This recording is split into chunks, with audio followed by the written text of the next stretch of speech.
Hello there, welcome to the Saroy channel and welcome to my Omnibus series. I've got so many of these omnibuses that are going to come out so that you'll be able to listen to an hour's worth of stories, which I know you're going to love. You know, the thing is that telling stories is such a fine art, and it's something that was practiced hundreds of years ago when people didn't have the technology that we have today. And everyone would gather around the fire and listen to a wonderful story. And also, what is so wonderful about a story is that personally, I think it is the best way to go to sleep. Every night when I go to bed, I always listen to stories. And that's something that parents used to do with their children. It's something that they still do with their children. There's nothing better than a good story. And so I hope you're going to enjoy this series. And before we start, I just want to say, do subscribe to my channel because you don't want to miss out on anything. Because I'm in for the long haul and I want to make sure that you get the most stunning stories to go to bed with at night or to listen to when you want to be one of those people sitting beside the fire and listening. Don't forget to subscribe to my channel and let's get started. I hope you're going to enjoy the omnibus. Dear Sarah, and all your lovely listeners, the first time I ever saw a dead body was when I was a young boy of 10 years old. My grandfather had died serendipitously of a sudden heart attack when he was out driving his tractor across the field. I remember I was playing near the cornfields myself with my older brother. We saw my grandfather infeliciously slumped over the front of the tractor, which was still moving ominously forwards, until it finally slammed and crashed into a tree with a mighty, graceless wallop, and it suddenly stopped. My grandfather remained slouched over the truck. Something didn't look right or feel right about the whole bodeful, ill-fated scene that we were observing. I turned around to my brother Luke and said, "What's wrong with Gramps?" We weren't sure, but I remember in that moment we both knew that something was terribly wrong. My Gramps would not let his tractor go thundering into a tree for no reason at all. Something bad must have happened. So we went tearing on our tiny little legs towards the tractor as fast as we possibly could, only to discover my Gramps was not moving. He was as white as a sheet. All the colour had drained away from his face. His mouth was open, and his eyes seemed glazed over like a dead fish. I was horrified. I began to panic. My heart thundered violently in my chest. My hands trembled. We had no time to lose. Time was of the essence. I knew this. I slid my grandfather quickly onto the ground with my brother's help. At school I'd learnt about CPR. I rather fancied myself as a dab hand when I was working on the plastic dummies on the training course, although the EMT did mention I was a tad too aggressive on the ribs and should possibly tone it down a bit, but otherwise he perceived no one under my watch could possibly die. I had taken him at his word, although he said this with a mischievous twinkle in his eye and a quiver to the lips that faintly suggested the glimmer of a smile. Moments later I was doing urgent chest compressions on my Gramps, believing that if I pummelled his chest hard enough and breathed into his mouth that I would bring him back from the dead. "Gramps!" I say, banging his chest so hard. "Gramps! Gramps! Wake up, Gramps! Wake up!" My brother is watching me, his eyes earnestly hovering over our Gramps, with an expression so pretentiously grave, as if he's resigned to the fact that Gramps is not going to come back from the precipice of death. He's long gone. But I was not about to give up, not yet. I succeeded in breaking most of my grandfather's ribs, in my rambunctious but futile efforts to revive him. Let's just say the coroner, who examined his corpse during the autopsy, told my grandmother that she'd never seen such a vigorous attempt at CPR before. I'm not sure whether that was a compliment or not. We were to learn that he must have died instantly.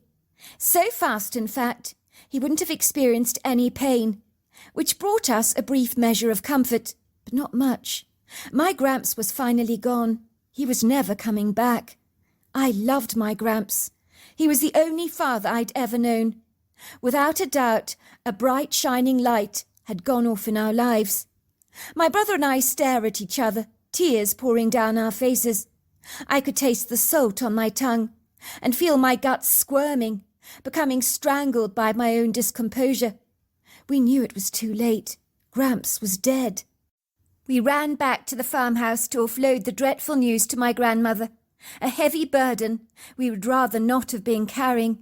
In truth, it has got to be one of the cruelest blows you can get in life, to hear distressing news like that, but there is no way we could bandage up pain like this.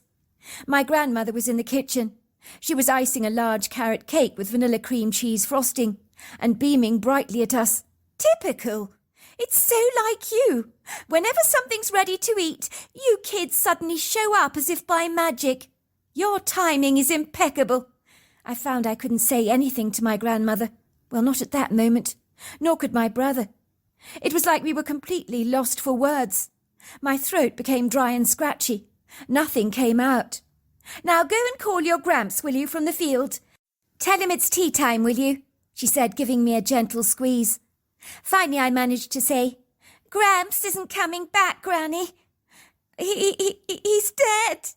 The carrot cake my grandmother was holding on the plate in her hand slipped from her grasp, smashing to the side of the range oven and plopping onto the ground, bespeckling the floor in a grimy ocean of cream cheese frosting and sponge that was begging to be hoovered up by her two black Labradors, Bella and Baxter, who thought they'd died and gone to heaven, as they began to gobble up all the cake. Without my grandmother protesting, which would normally be the case, my grandmother began screaming. She bolted towards the fields, with flour from her apron flying up in the air, with us following behind her, and the black Labradors, after they'd finished the cake, began racing behind us, with tails thumping ebulliently, as they could smell action in the air, and were exceedingly excited about spontaneous changes in routine. My grandmother fell flat on her knees, beside my grandfather's limp body.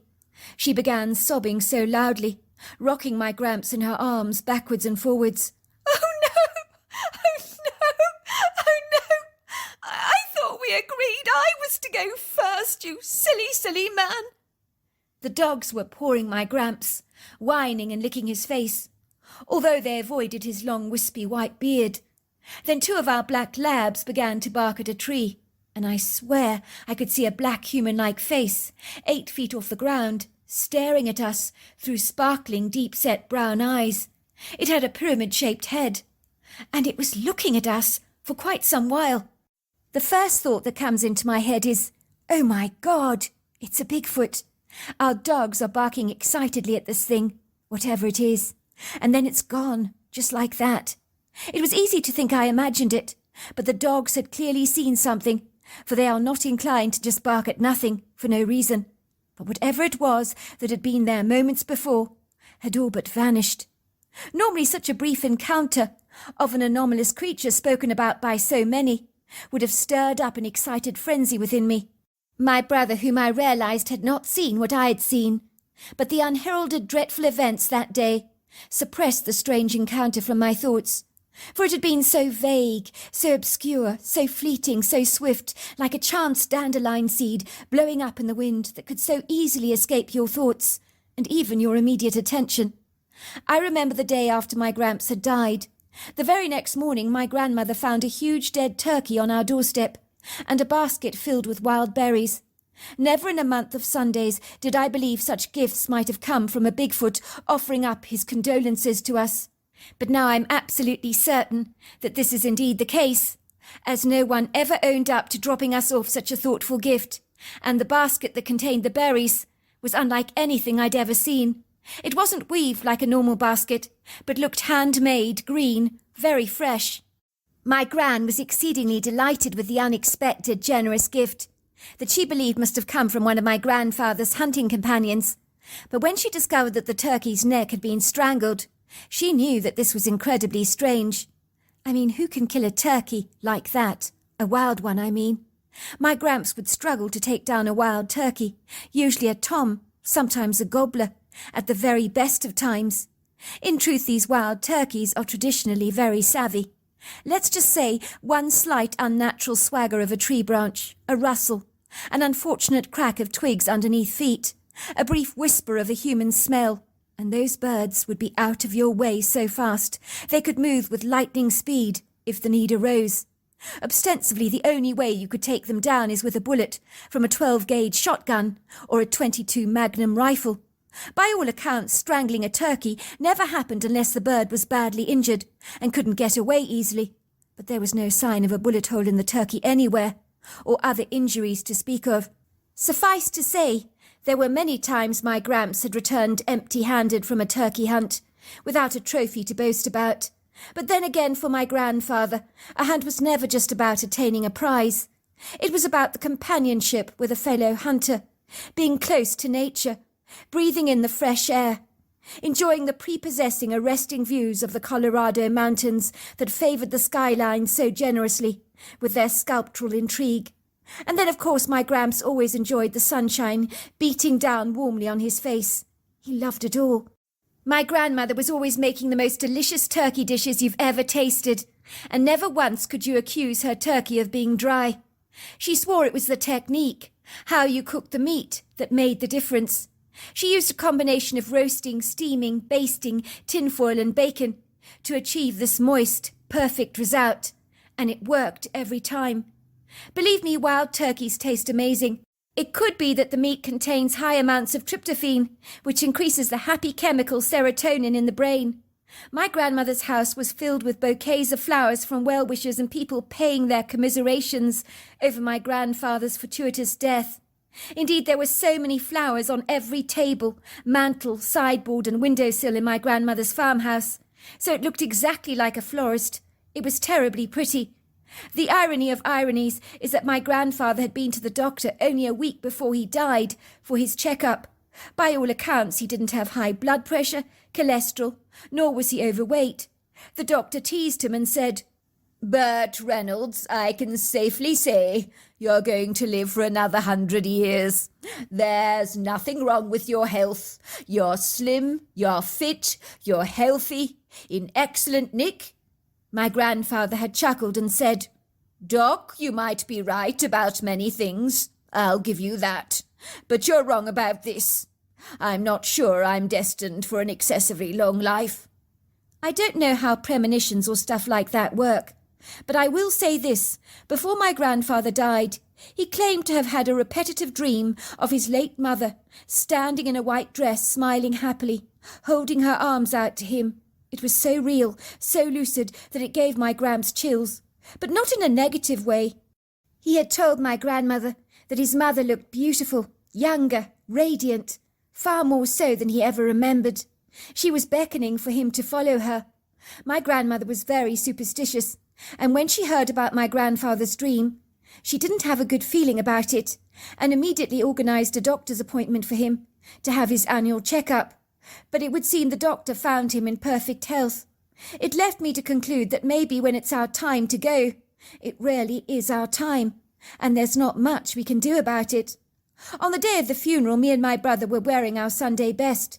My two little cousins, 4-year-old Jeanette and 5-year-old Emma, were wearing pretty wispy ivory dresses and carrying dolls in their hands. They looked like perfect little angels, but angels they certainly were not. My two little nieces, very close in age, were always getting into scraps, most usually about their little dollies. I don't think they had any clue what was really going on at the funeral. They'd been told that Gramps had gone to heaven and wouldn't be coming back.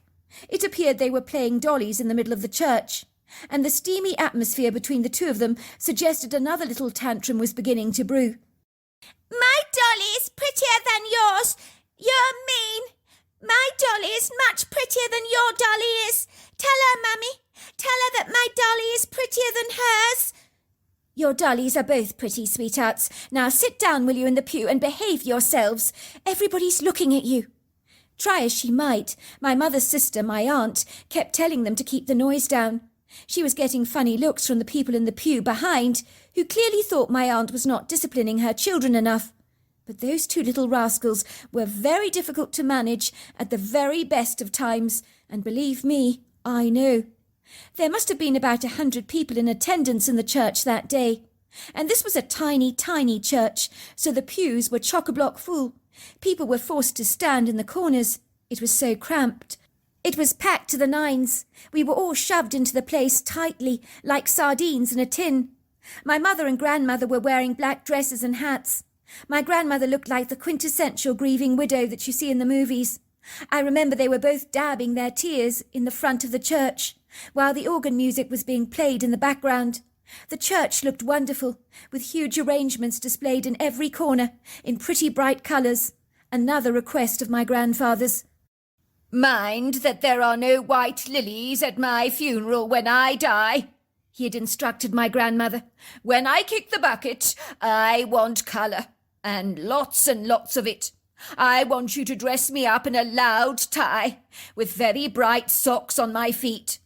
My grandmother asked why he wanted to look so bright in his coffin when no one would see him, as to which he said he wanted to make a grand entrance in heaven and stick out from the crowd like a sore thumb, so he didn't get overlooked by the angels at the pearly gates. My grandfather had a great sense of humour and always saw the funny side in everything. My grandmother had told him that they had agreed that she was going first. "I don't know where you got that idea from. That's not going to happen, sweetheart. I'm the one that's going first. The choice is not yours to make." "I wish Bert could see this church now," my grandmother whispered to my mother and her sister.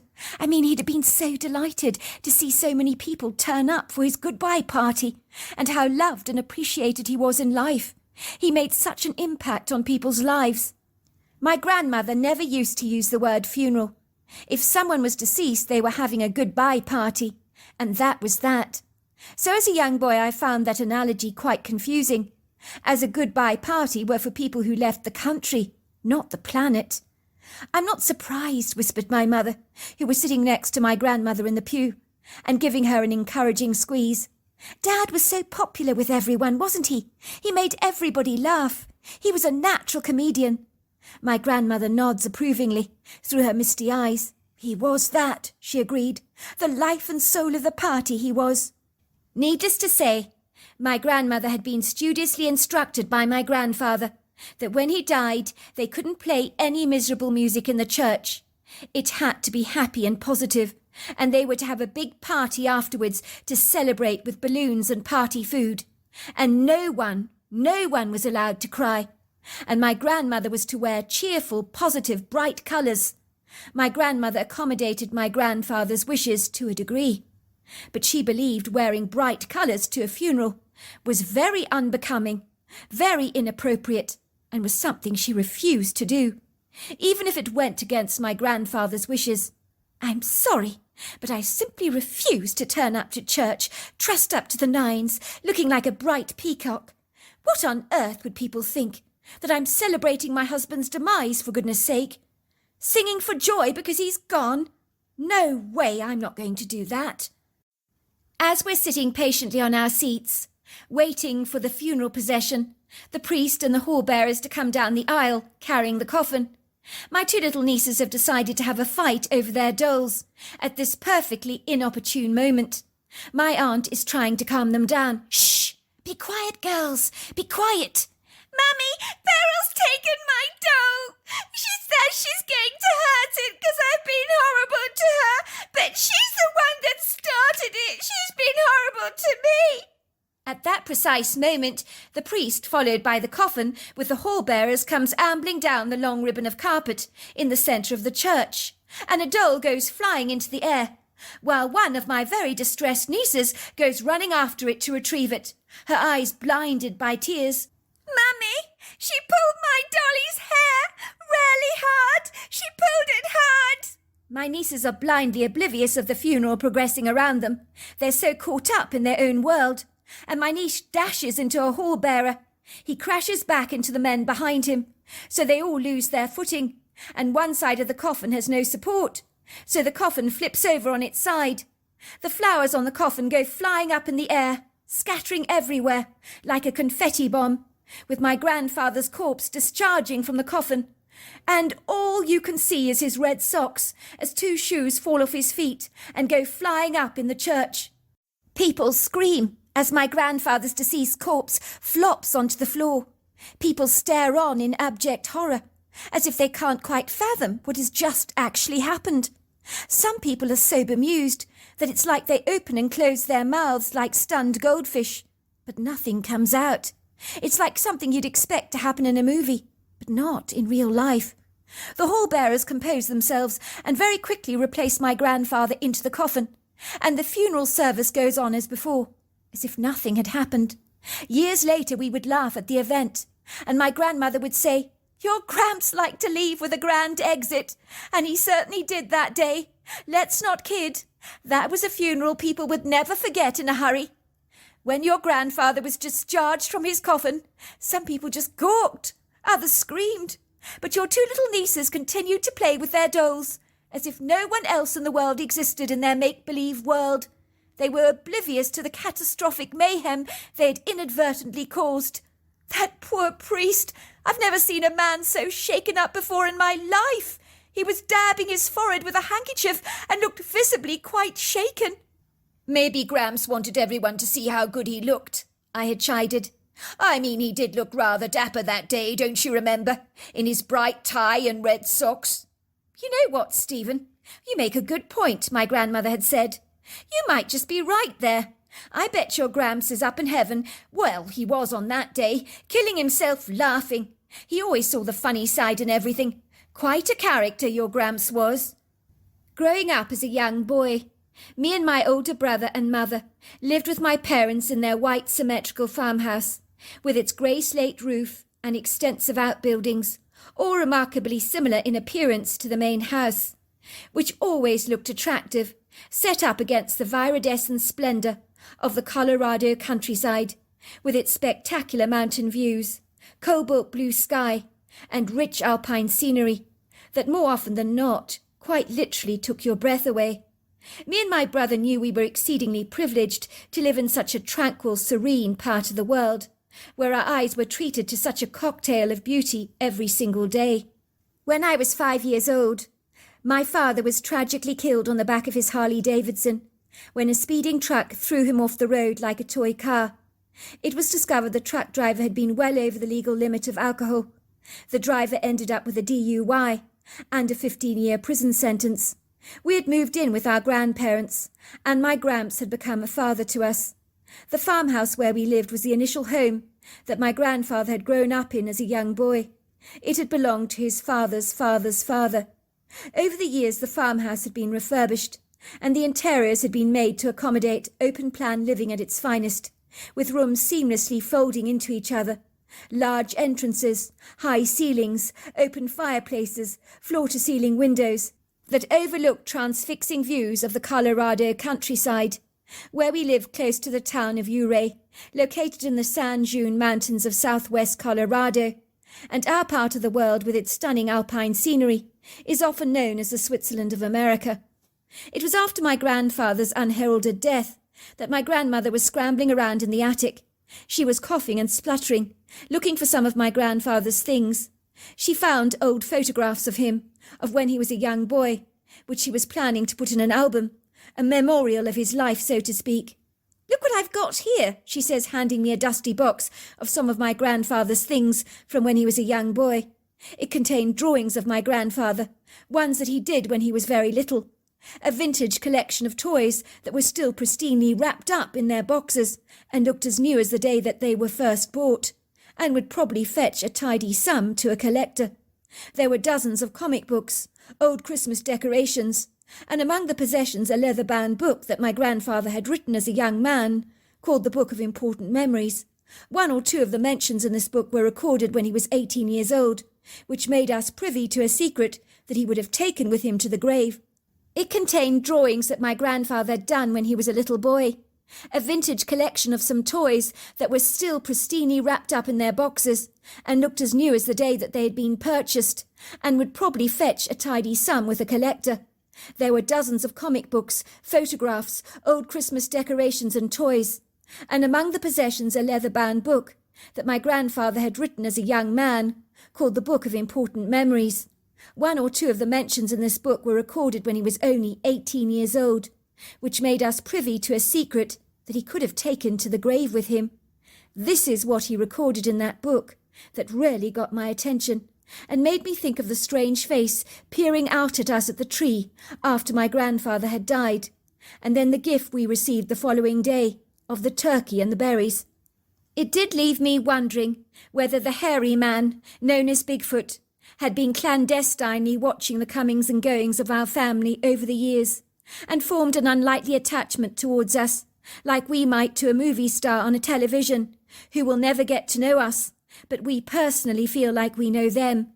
Could it be like that for these enigmatic, evasive and elusive creatures of the woods? It seemed more than a little likely, in my opinion. I do remember once saying to my grandfather, "Do you think Bigfoot exists?" And he looked at me through his astute blue eyes and turned the question on me, which was an avoidance strategy of his. "Well, what do you think? Do you think Bigfoot is real?" I shrugged my shoulders and said, "Believing is seeing." And my grandfather said, "There you are then. You've answered your own question. Believing is seeing.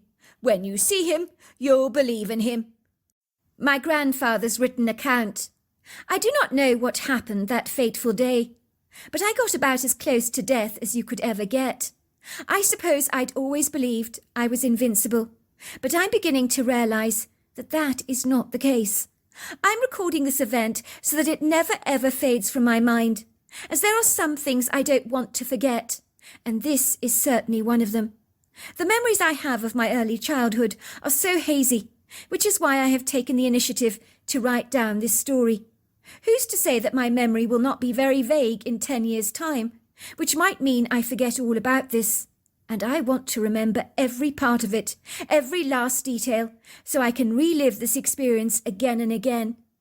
It was, put simply, the worst and best experience of my life, which seems contradictory, I know, but it unequivocally was, and I'm still trying to assimilate it all. I have no intention of sharing this account with anyone at all, lest people should think that I'm completely balmy and have lost leave of my senses, but also because I'm extremely private. I'm sure people would think that I was disorientated, in a foggy state, after the fortuitous accident, that I must have imagined the whole thing, but I didn't. Looking back at the incident, I ask myself, did that really happen? But I know that it did. It was on a Saturday morning that my alarm clock went off.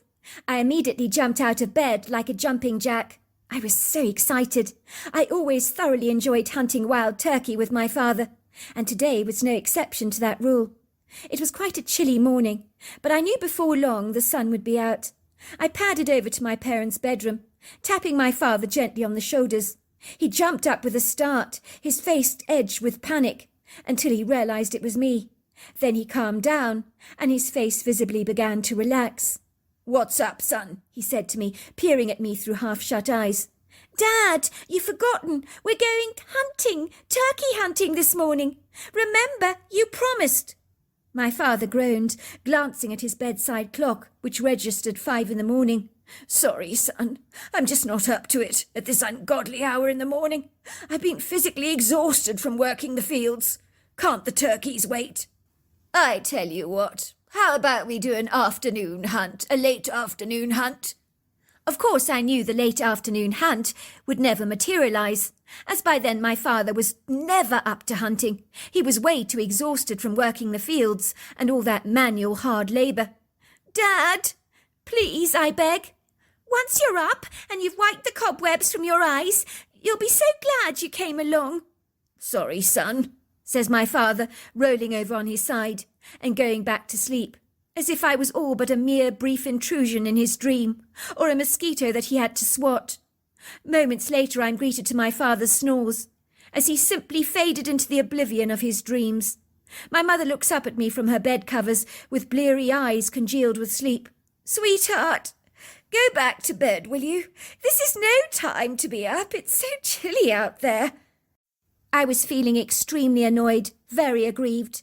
How many times had my father promised to come turkey hunting with me? But our plans kept going awry.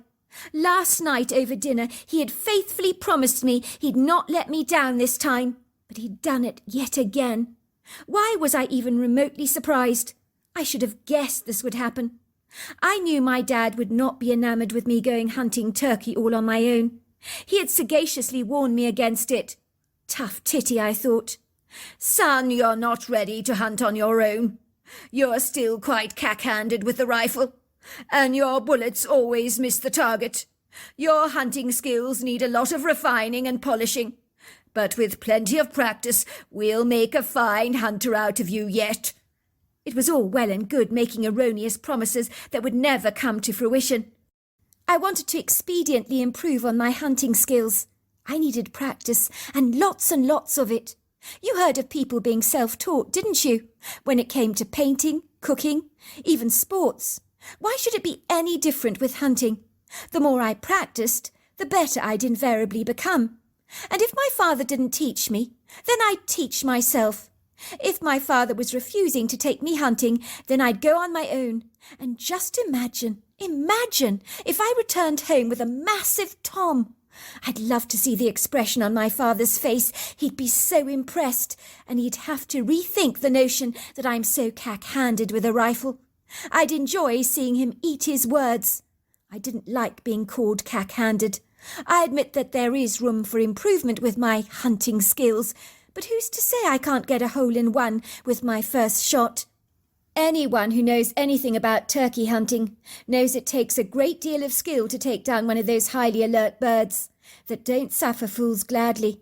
My mind is eagerly hemorrhaging arresting, satisfying visions of the big feathery trophy that I will bring back to my father, and even better, pictures of his nonplussed expression as I throw the big bird in front of him at the breakfast table.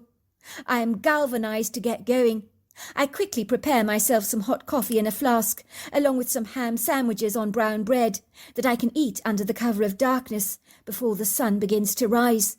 Finally armed with my rifle, torch, and a small rucksack thrown over my back that contains my essentials, I leave a note on the sideboard next to the kitchen sink saying, "Gone hunting," which would likely give my father reason to panic.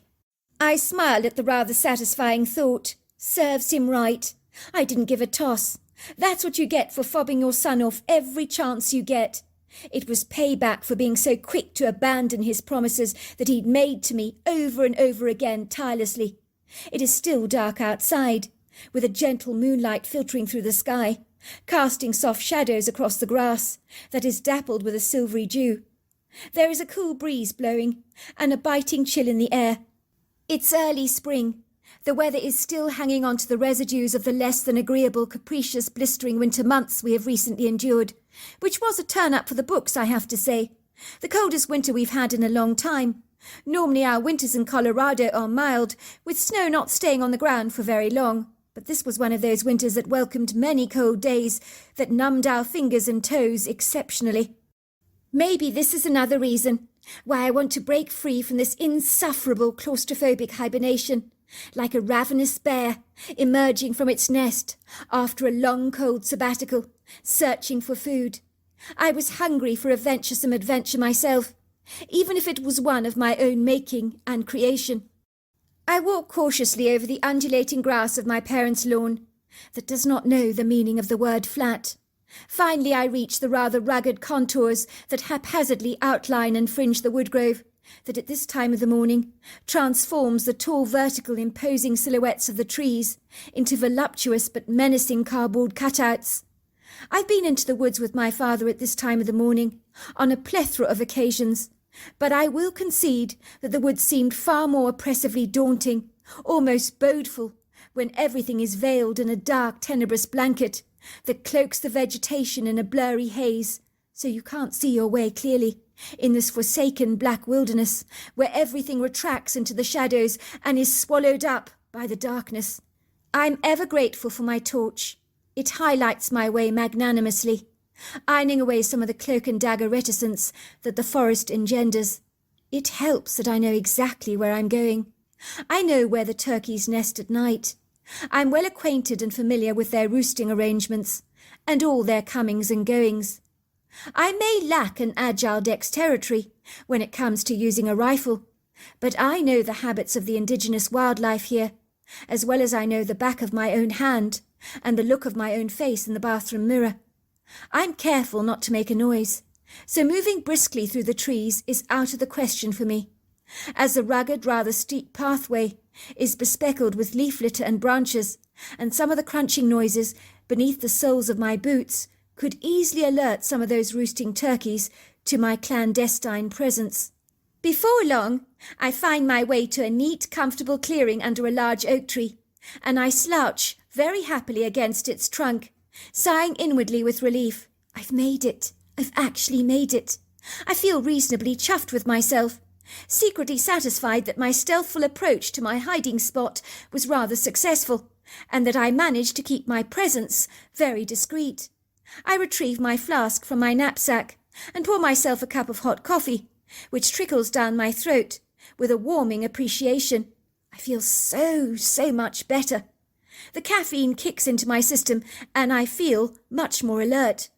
The great news is that the more that I'm cocooned in this dense woodland sanctuary of trees, the more acclimatized I become to the twilight that appears to have lost its menacing hold over me. I physically begin to relax, breathing in and out comfortably. I sense a steaming exhilaration rising up in my belly, along with anticipatory effervescent bubbles of excitement as I envisage the turkey I'm going to take down, and the shocked look of admiration on my father's face. I can't wait to see it, and it keeps replaying over and over again in my head. I really want to succeed this morning in my mission. I impatiently wait for the dawn to be birthed, but before the sunlight even dares to make her presence known, the forest is suddenly filled with an unrepressed birdsong that lifts the forest up out of its sleepy slumber. Soon the darkness drifts away, like the white smoke from a chimney, and then, in the subdued, faint but ethereal light, I see a couple of raccoons studying me curiously from a tree branch, as if they're rather perturbed by my presence. They look like two armed bandits, with black patches on their eyes. Call me a soft touch, but I've always been rather fond of raccoons. I throw out a bit of my ham sandwich on the ground. At first the raccoons seem hesitant, as they study the tempting treat, and then one of the raccoons allows his fear to subside. It's overcome by his greed. He darts down eagerly towards the sandwich and begins to eat it in his tiny hands, all the while watching me through his dark eyes. "Is that good?" I say to him quietly. "Is that good?" The other raccoon on the tree is still overcome by a strangling reticence, but realizing he's missing out, finally his reservations are defeated, and he hurriedly darts down the tree, grabbing a piece of bread and scurrying away. I amuse myself feeding these raccoons that appear to be gaining trust in me, but finally they disappear, as the first shafts of sunlight burst through the trees with a rude intrusiveness. It's not long before I can hear the turkeys making a commotion as they rise out of their sleeping slumber. I'm so excited because I've just seen the hugest Tom, and that's the one I want to take back to my dad this morning. I just can't wait. I can't wait to see his face. I can't wait. I stealthily move through the trees and fire a shot at the turkey. But the next thing I know, my shot ricochets, and I feel this burning sensation in my legs. And I fall to the ground, clutching my leg hard, wincing in pain, groaning in agony. The turkeys have long since darted away, with much squawking and excitable flapping sounds. I glance down at my leg. I know that I'm in a precarious predicament. I can't walk out of this forest. The burning pain is searing through me. It's excruciating. It's so agonizing. And there's so much blood. And it's everywhere. It's everywhere. All of a sudden I find myself looking up into a very concerned face. Before I can even react, this huge hairy human man has just yanked my shirt off me, and all the buttons pop off and go flying into the air. He tears my shirt up into strips, while I watch him bemused. Am I dreaming this? I've got to be dreaming this. He tears the fabric as if it's nothing, and let me tell you, this cloth is brand new. What is this thing that is trying to help me? What on earth is he? He's so human, but he's covered in long flowing dark hair, the colour of coal. He's got a cone-shaped head, and arms so long he could probably touch his toes without even bending his knees. And the size of this thing, there are no words. He's enormous, easily 8 foot tall, over 750 pounds in weight. The creature is wrapping my leg up very tightly in the piece of cloth to make a tourniquet, and he looks up into my terrified eyes, I'm not frightened of this hairy man, but I am frightened of dying, because there is so much blood, and I'm beginning to feel faint, light-headed. My eyes are going blurry. The creature gives me an encouraging nudge, as if he's trying to reassure me. I wish he wasn't being so kind. He makes me feel all the more sorry for myself. This hairy man picks me up in his arms. He's running with me through the forest across the grassy meadow towards the farmhouse. I feel as if I'm floating. There are moments I seem to be drifting out of my body, as everything becomes so faint, as if I'm slipping away. The creature is pounding at the front door of the farmhouse with his fists, and then I remember nothing more after that.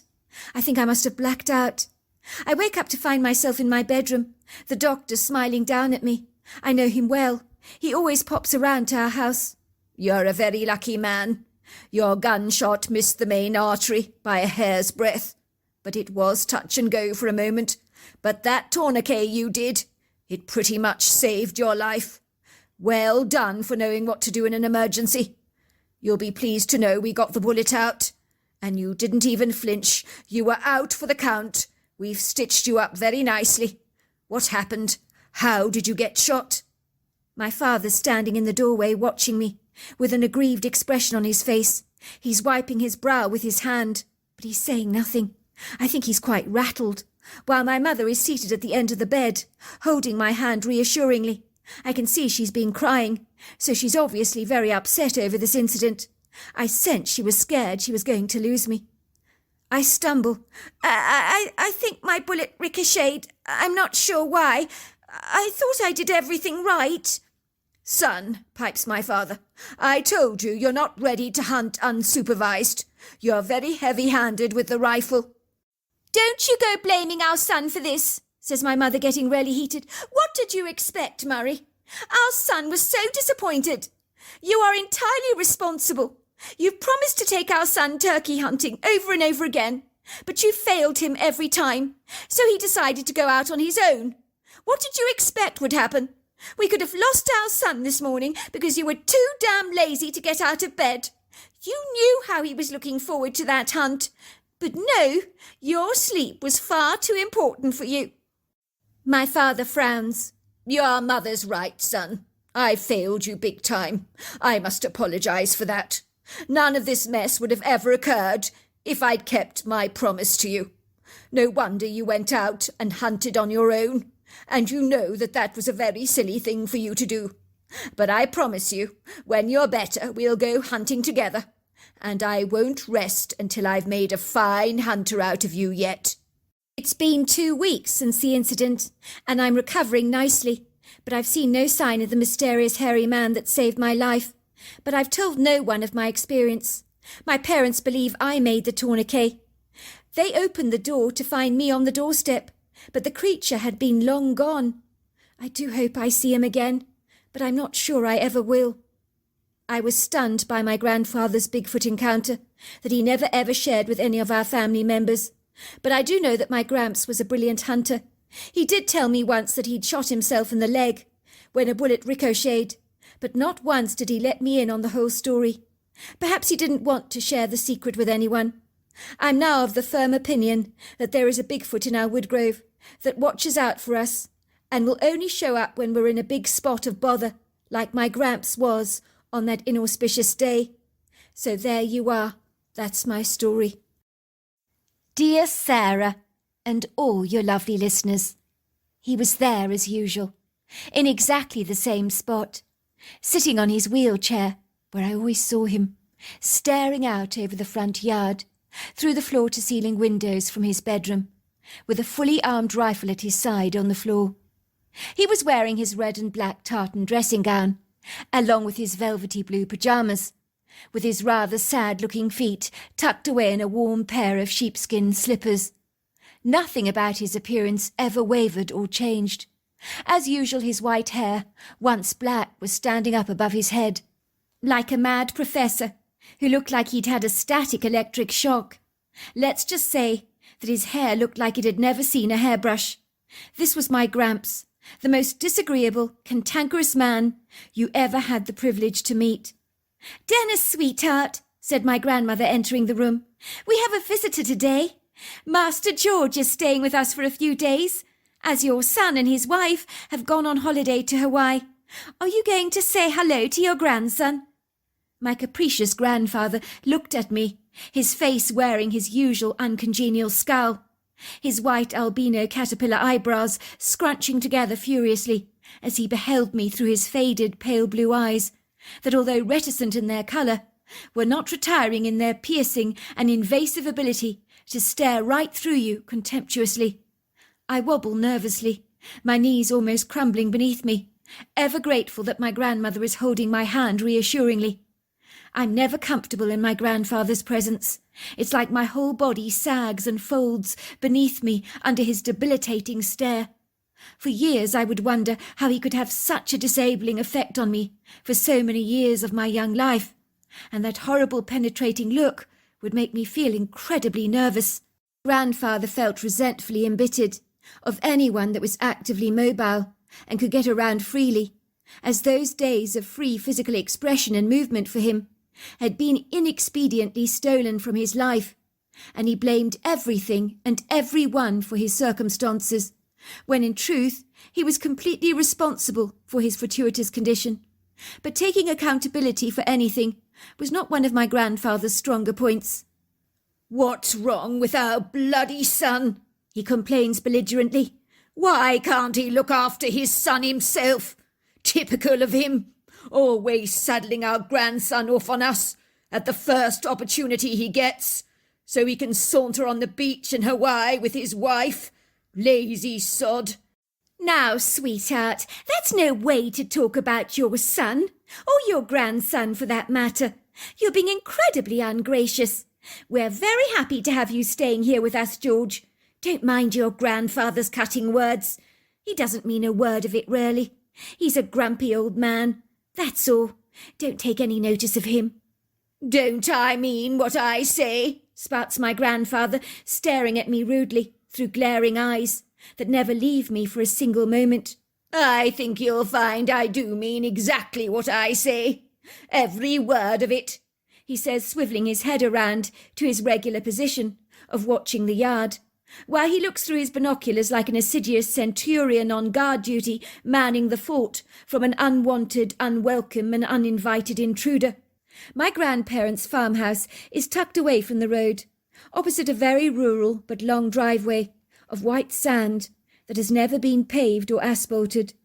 The view from his room is extremely pretty, with an extensive green manicured lawn, bespeckled with the occasional tree, and on the right-hand side is a collection of trees fringing the edges of a sizable woodgrove, where the occasional animal would very unwisely, to their perilous misfortune and woe, saunter onto the lawn, sometimes a deer, a raccoon, a bear, a rabbit, or even a cat.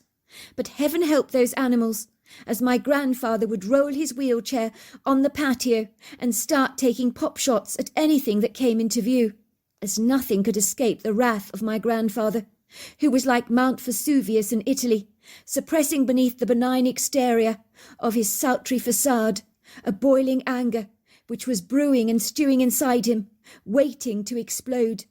My grandmother would guide me gently into the kitchen, where Millie, the family housekeeper, would be cooking on the gas hob of my grandmother's range oven. She worked for my grandparents in the morning and at the neighbouring farm in the afternoons, and she was a sensational cook who was originally from Ireland, so I was introduced to the magical world of steamed puddings, and my all-time favourite was Spotted Dick, jam roly-poly, and the pièce de résistance was sticky toffee pudding, which she served with lashings of custard, and it was so good.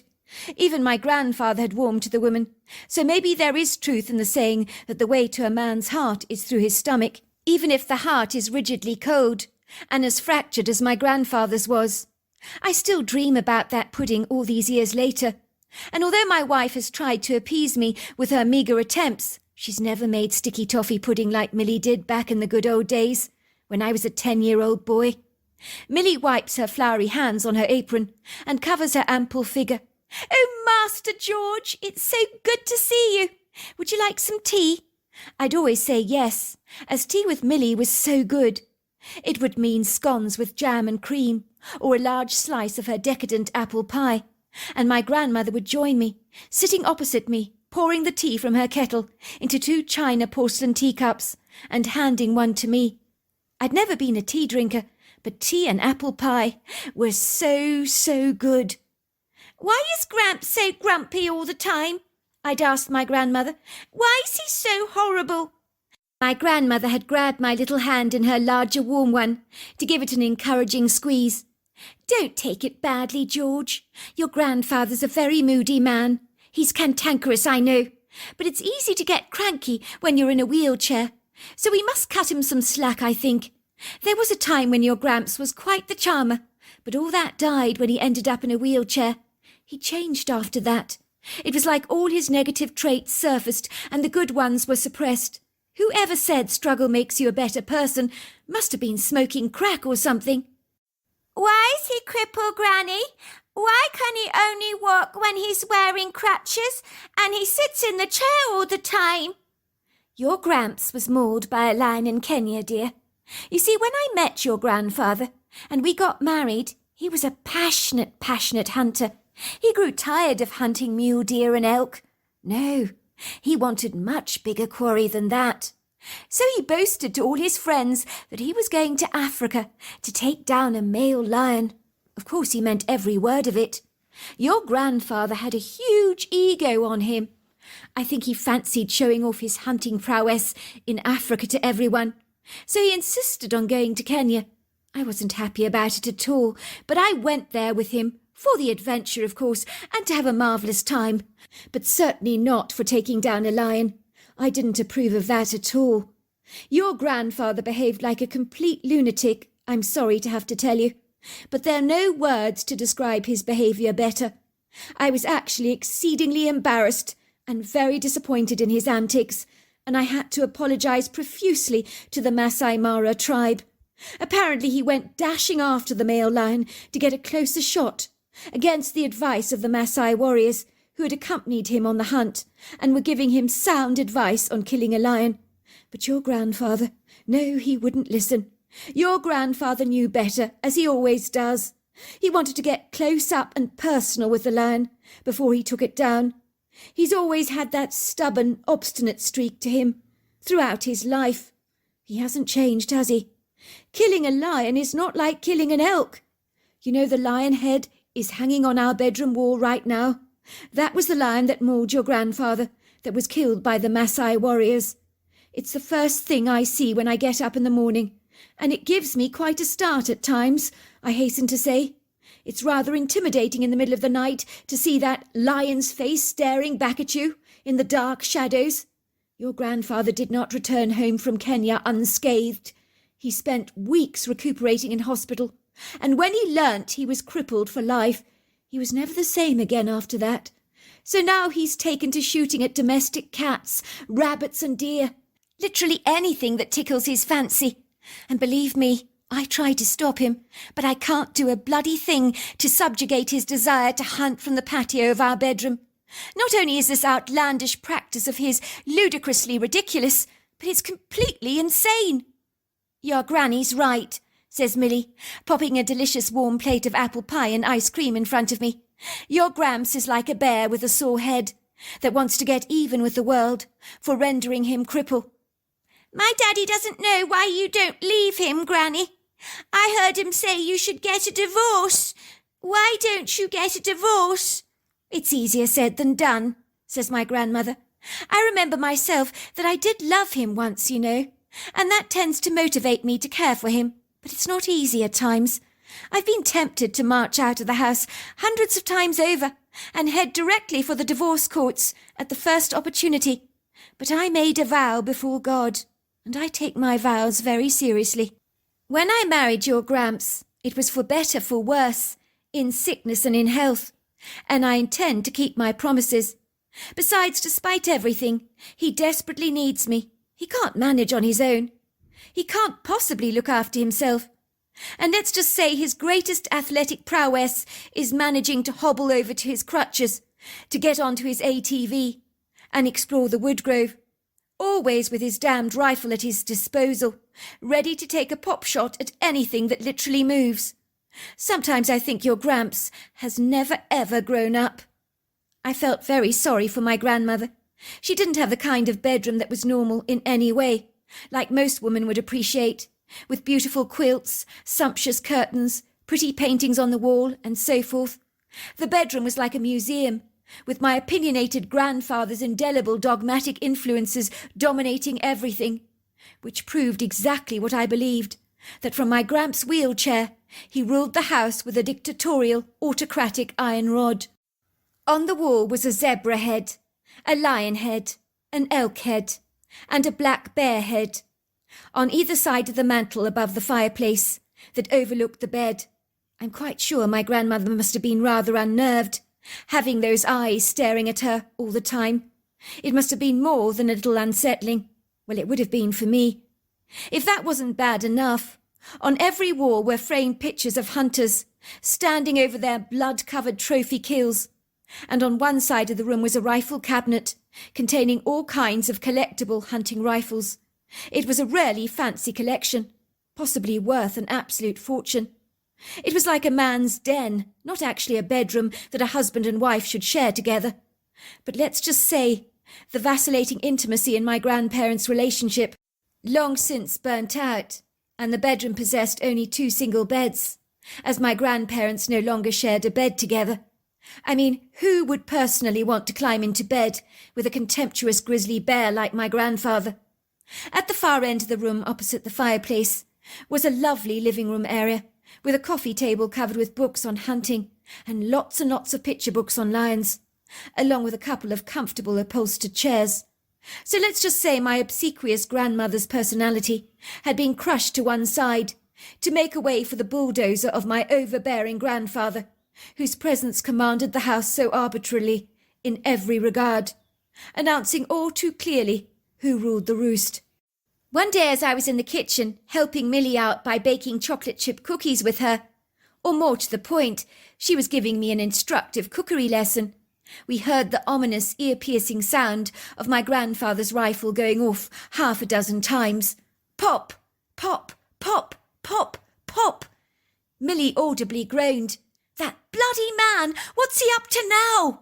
We assumed he'd killed another rabbit, or something else, but it seemed like he'd actually killed the neighbour's ginger cat, and he didn't give a damn about that. It was as if butter wouldn't melt in his mouth. Millie was absolutely furious, as she knew the neighbour's ginger cat was a beloved member of the Godfrey family. Millie worked for the Godfreys from 1 o'clock to 4 o'clock every afternoon, and knew Mrs. Godfrey exceedingly well. "How could you do that, sir?" she said to my grandfather. "That's the neighbour's cat. They're going to be absolutely devastated. And I'm sorry, but I'm going to inform them what you did. I'm not going to cover up for you, sir, and say it was an accident, because I know it wasn't." "Get over yourself, Millie. It's only a bloody cat," he'd growled. "What's wrong with you, sir? Haven't you got anything better to do with your time than just shoot at things from your patio? It's not normal. What you're doing is insanely cruel. You need a creative outlet, sir, to express yourself, but not this. This is madness." "Oh, get over yourself, Millie," my grandfather growled again. "I'll do what I bloody like. I'll tell you what's not normal, woman. Being stuck in a wheelchair every day of my goddamn life." "Why don't you quit feeling sorry for yourself, sir? I mean, you're not paralysed, are you? Your condition could have been a whole lot worse, sir. And you're alive, aren't you? I mean, that Masai Mara warrior saved your life when he killed that lion on your behalf. You have much to be thankful for. Many people in your condition have gone on to become great artists, phenomenal cooks, and even entered Olympic sports games. There's no excuse for you to go squandering your own life away in a watering hole of your own self-pity. It's pathetic. You're pathetic, sir. I'll tell you something else, sir. You enjoy hurting animals. And you enjoy hurting people, because you want everyone to hurt like you are hurting. That's why you do it in the first place. You're so angry with the world. You blame everyone else for your plight. I feel sorry for you, sir. You're a victim of your own self-pity. You need to get over yourself, or you'll be miserable your whole life." "And your point is, Millie?" "My point is, sir, is you're not as badly off as you think.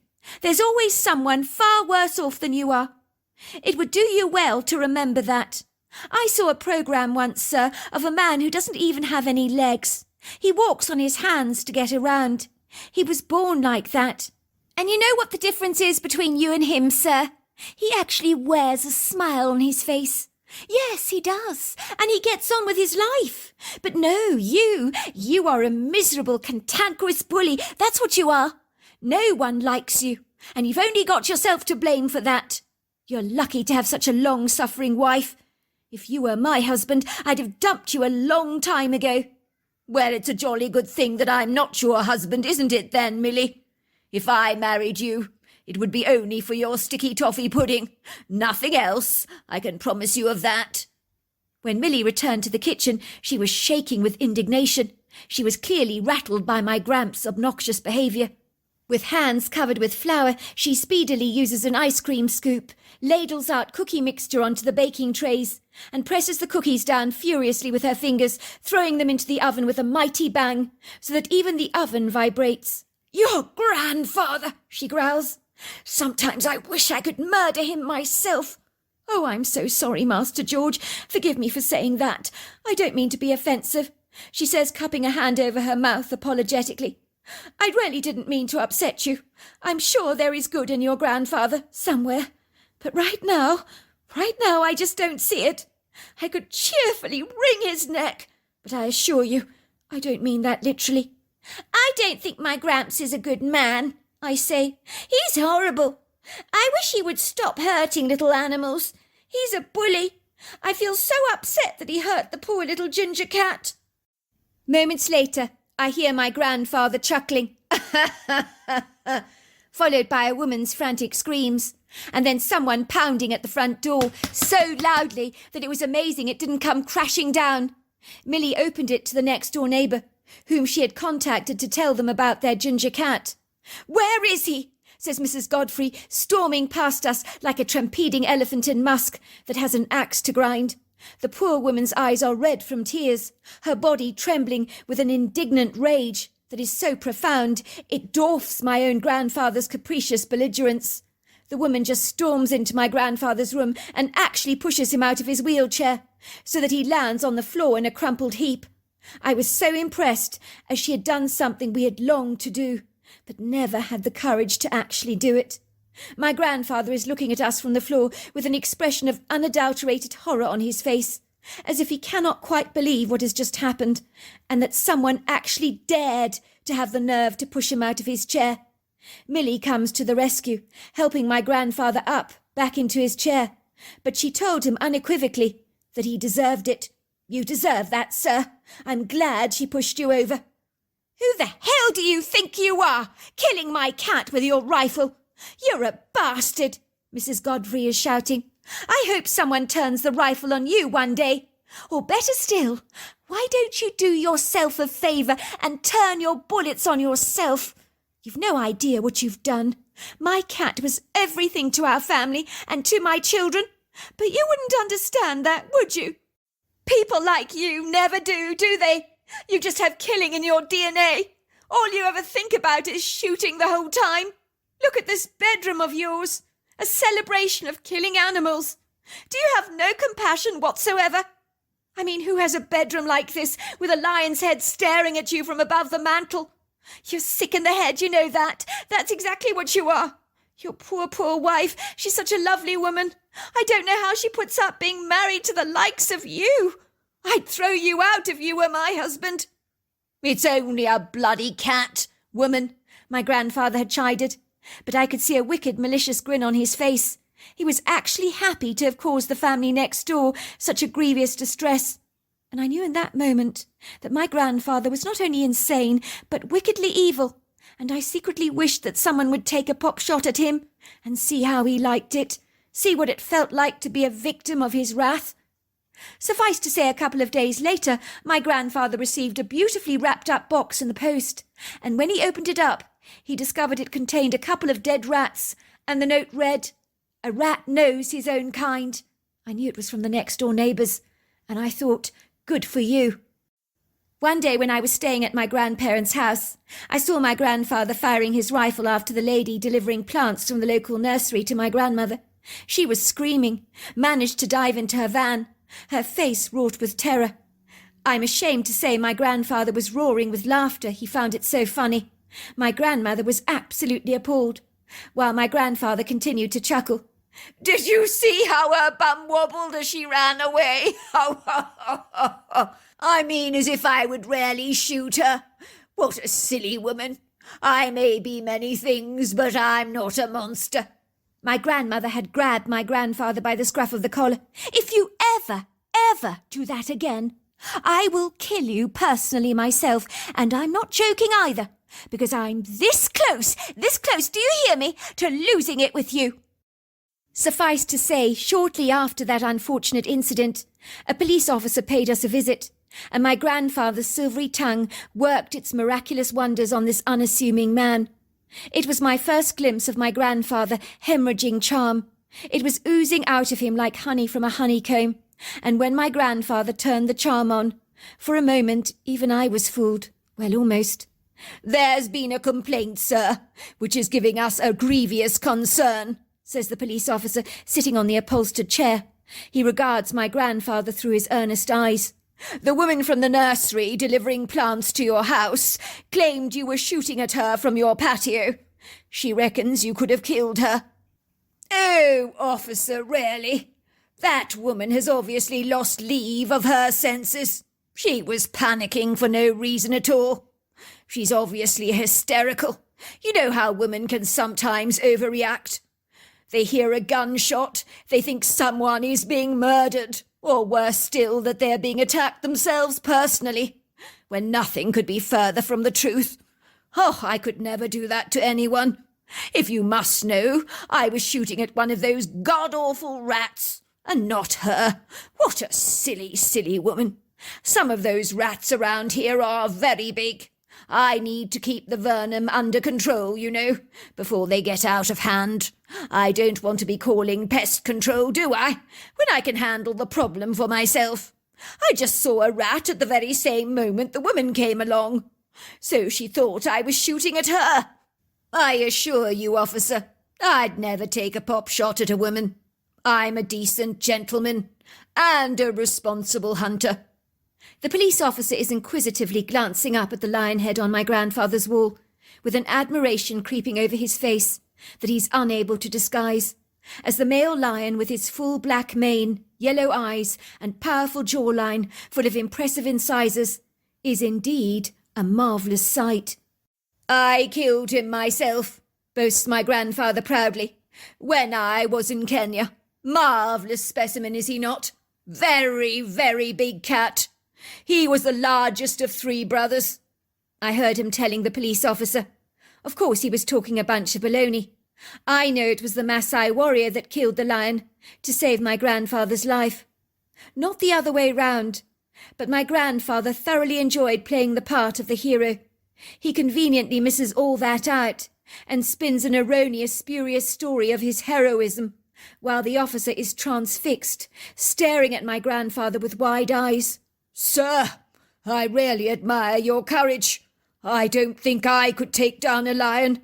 I'd be far too afraid. And this lion head tells me that this cat was one hell of a cat to take down.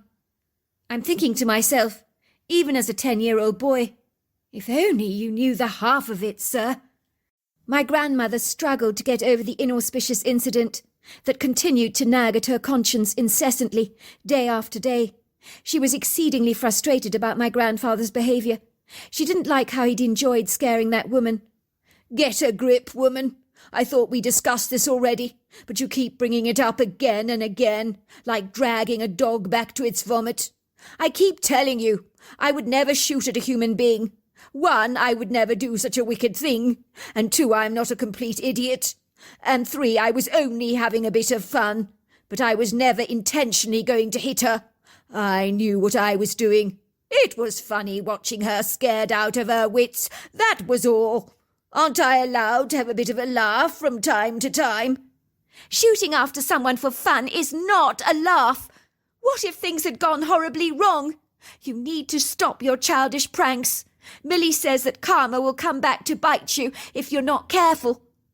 Who is Karma, Granny? Is Karma the lion on the mantle? Is he very horrible.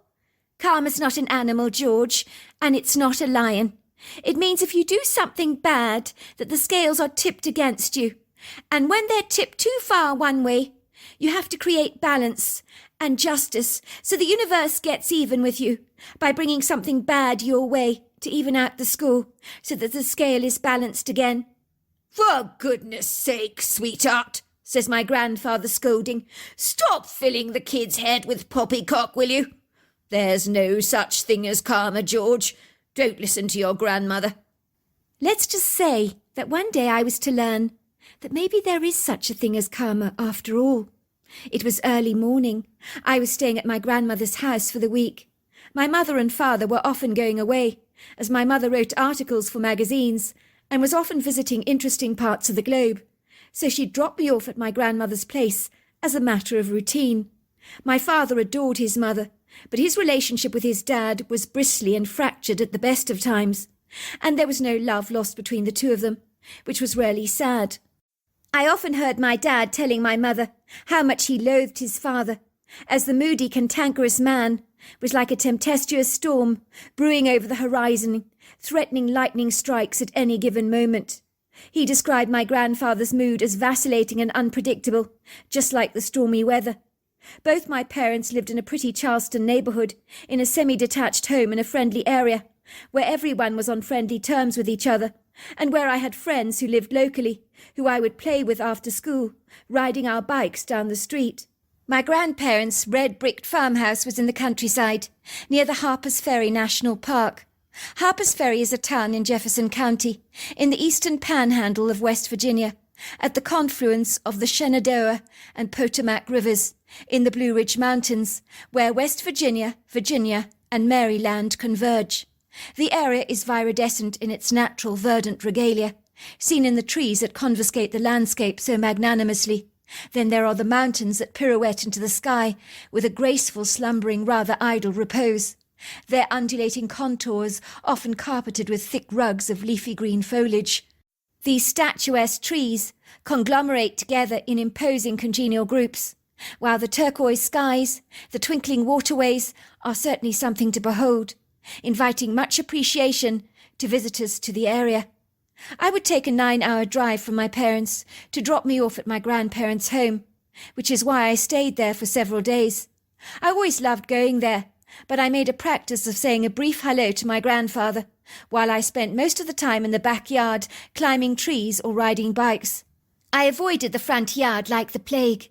I knew my grandfather had his beady eyes pinned tirelessly on the area, and I didn't fancy any random pop shots being fired my way. Besides, my grandmother had warned me to stay the hell away from him, which I did without much encouragement, I might add. On the fateful day in question, it was cold. Autumn had dramatically shanghaied the landscape, spritzing her vibrant scenery in blazing bright reds, ambers, burnt oranges and golds, and many of the flowering dogwoods, the black cherries, the oak trees, the hornbeams, the sourwoods, and the sweet gum trees were ablaze with flaming brilliant colours, wearing their pre-winter leafy overcoats exceedingly proudly, while the warm sunny days seemed increasingly subdued, almost as if the lackadaisical sun had taken a rain check for a while. On this particular morning, it was one of the first mornings my grandmother was making a fire. My grandfather was sitting impatiently in his wheelchair, complaining bitterly about how cold it was. "Get a move on with the fire, woman," he chided. "My toes are like lumps of ice." It wasn't even winter yet, and everything was cold. So I stood in my grandparents' room, not because I wanted to be anywhere near my capricious grandfather, but because I wanted to snatch any warmth I could, and the idea of a pleasing fire overcame my reticence and reserve about hanging around the contemptuous lump sitting in the wheelchair not too far away from me. My grandmother was fiddling around industriously with the fireplace, stacking wood, while me and my grandfather are staring out at the front yard. We saw what looks like a terrified deer, scampering through the woods, darting right past my grandfather's window. The deer looks incredibly nervous. My grandfather begins to twitch excitedly, and quickly pulls out his rifle. That's when we see this ambiguous creature tearing after the deer, running across the lawn, and I know at once what it is. I am so incredibly excited. I quickly grab my grandfather's binoculars, wobbling unsteadily as I try to focus on the creature, but he keeps moving out of my field of vision, with his long, graceful legs. I hear my grandfather saying, "Bloody hell! What in God's name is that thing?" My fingers are trembling. I'm focusing on the creature. He's easily 7 foot tall, covered in long, flowing dark hair, the colour of coal, with deep-set dark eyes, and a distinguished human-looking face, with overlong arms like a primate. "It's a Bigfoot! It's a Bigfoot, I say!" "Where? Where?" asks my grandmother, dropping the fire poker from her hand and grabbing the binoculars from me very eagerly. Where did you see it? Whereabouts? Oh, my God! It's over there! Yes, I see it! It's male! Oh, my word! It's so big! Can you believe the size of this thing? My guess is it's got to be 600 pounds. For a while the creature vanishes from our immediate view, and then it returns into our line of vision, with a deer with a strangled neck flung over his shoulders. He got it! He got the deer! In a trice, my grandfather begins firing after the Bigfoot. "Stop it, Gramps! Stop it! Don't hurt the Bigfoot! Don't hurt him! Please don't hurt him!" "Dennis, would you stop? Stop it!" my grandmother is shrieking. "Stop it, for God's sake!" I'm glad to say most of the bullets that my grandfather fires land in the deceased deer, hanging over the idiosyncratic creature's massive shoulders, but one goes through the Bigfoot's arm, and he lets out a loud, discomposing shriek. I can see the Bigfoot's eyes. They turn around, and they stare directly at my grandfather, and then he's gone. He vanishes into the woodgrove. But I have never, ever forgotten that look. My grandmother grabs the rifle from my grandfather. "What the hell do you think you're doing? You promised me that you'd never ever shoot at a human. You've broken your promise. You swore to me you wouldn't do that."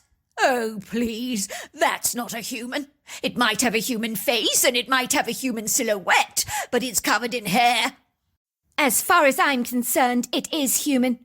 Did you see the human face? He saw it was you that shot him. Those creatures are remarkably clever. It looks so benevolent and kind, but you shot at it. Supposing he takes revenge on you, you wouldn't stand a chance against him." Oh, don't be ridiculous. You do half dream up some nonsense sometimes, sweetheart. If the creature comes anywhere near me, I'll shoot him dead. Wait and see. I'll do it. No problem at all. I'm a great shot with this rifle of mine. I was terribly upset with my grandfather for shooting at the Bigfoot for no reason at all. Even at 10 years old, I knew it was intrinsically wrong. My grandfather had inadvertently shot at something that looked so human in every regard. How can that ever be all right? Unless the creature is attacking you or harming and destroying your livestock and property. But this creature was not making a nuisance in our lives and wanted to be left in peace, like we all do. I'd seen the shocked, appalled expression on its face, and the look in his eyes I could clearly read, as if I was engaging in a storybook that was so well illustrated. "I've seen you. I know what you did. I shan't forget. And I'm coming back to wreak my revenge. See if I don't." That's exactly what I read on his face. It would seem, late that night, karma was about to strike on the clock of fate, where a dose of the brutal treatment my grandfather had inflicted on so many would finally come back to bite him very, very hard.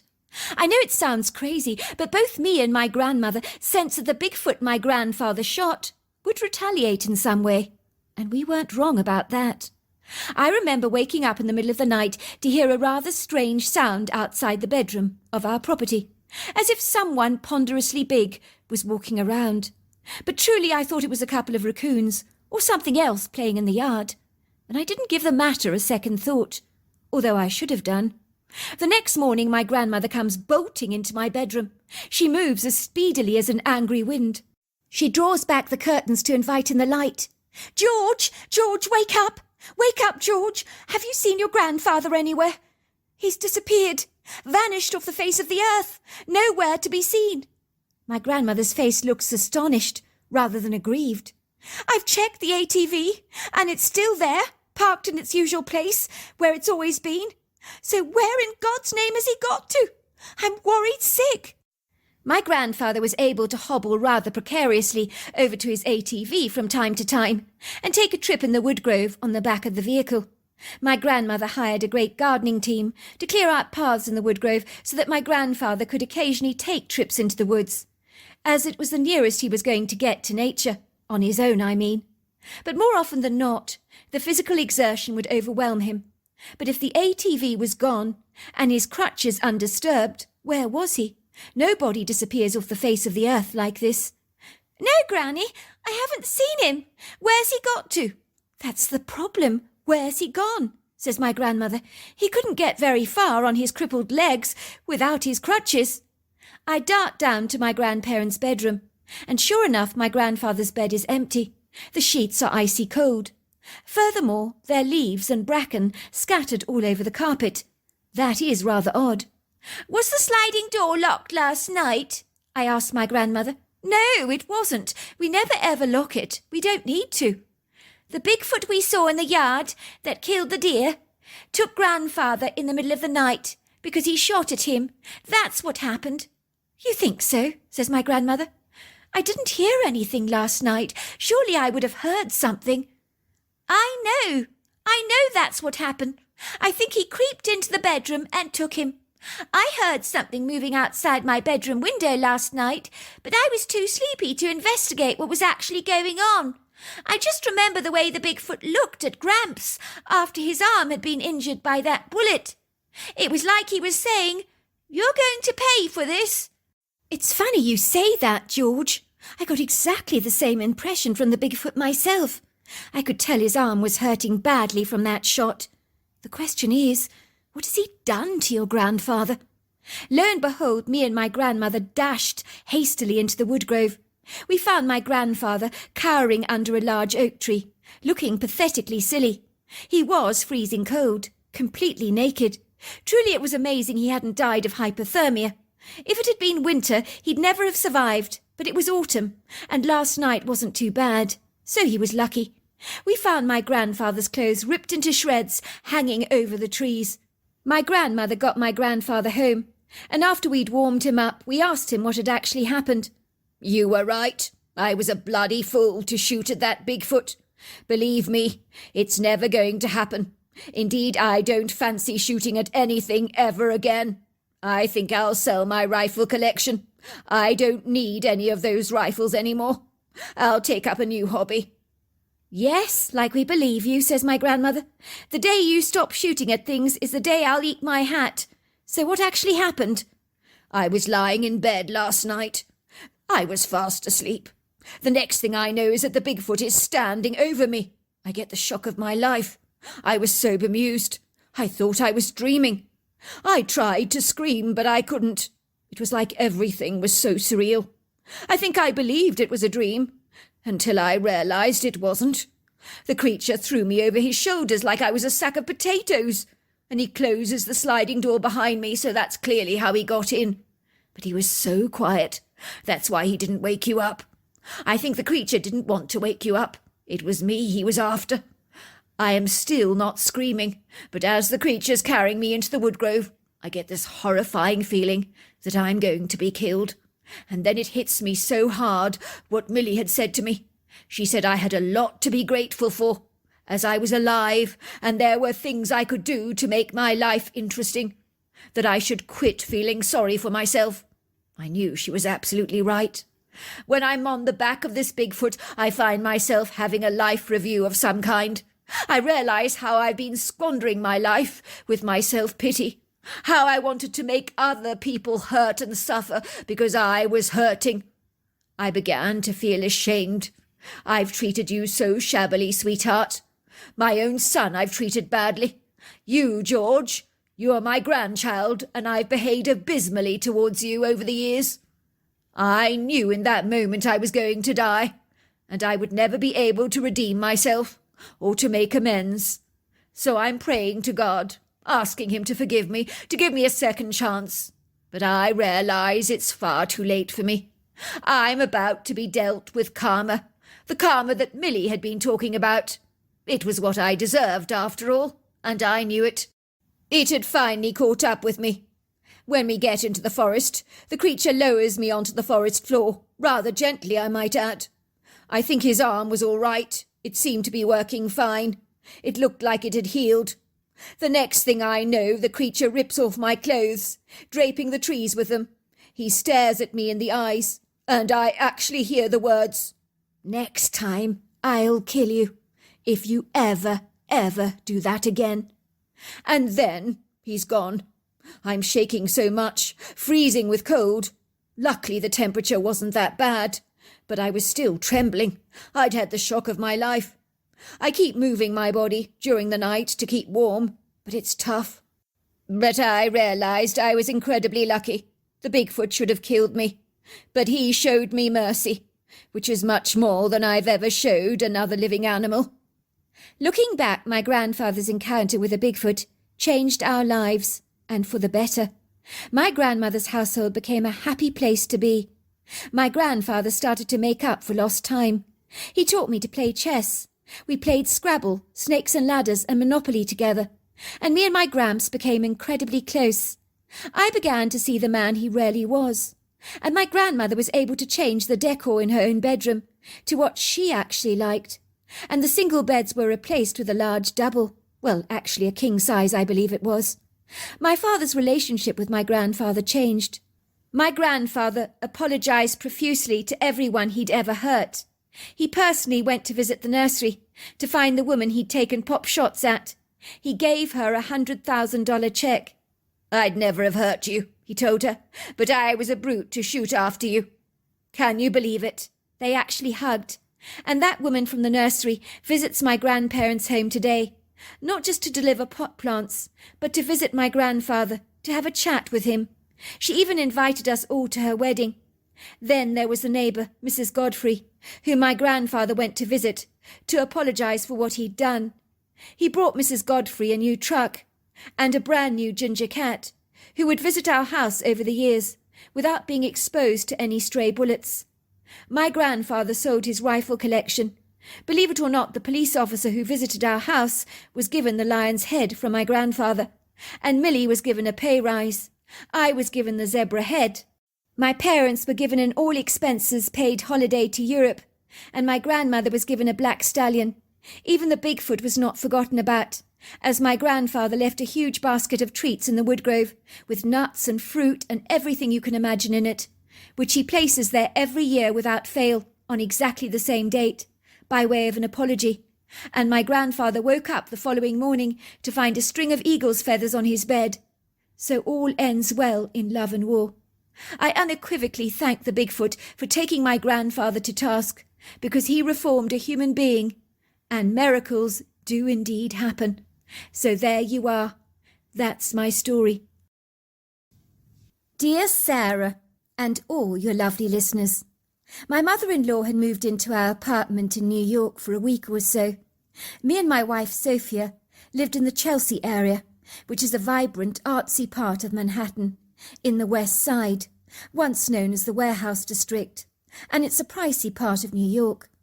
Suffice to say, given the huge rental costs of living here, we were living in a smaller apartment, with only one spare bedroom, as we believed living in a high-quality area was far better for us than living in a larger premises somewhere less desirable.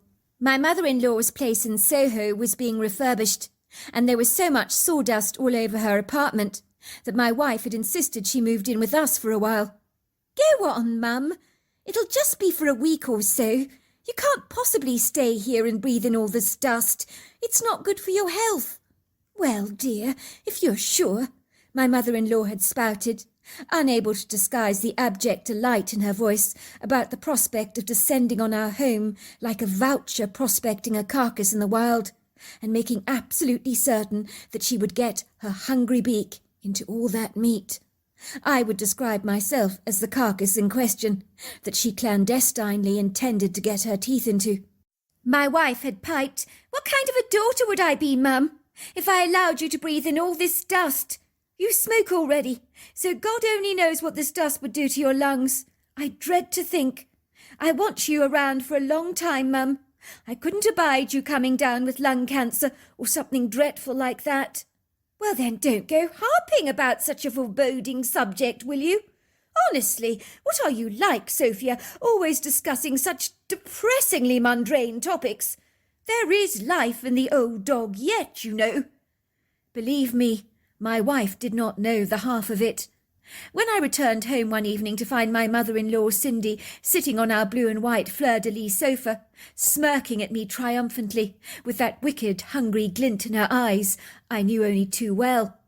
I knew something was off, as she seemed to look rather too comfortable on that couch, as if she was settled and had no intention of going anywhere.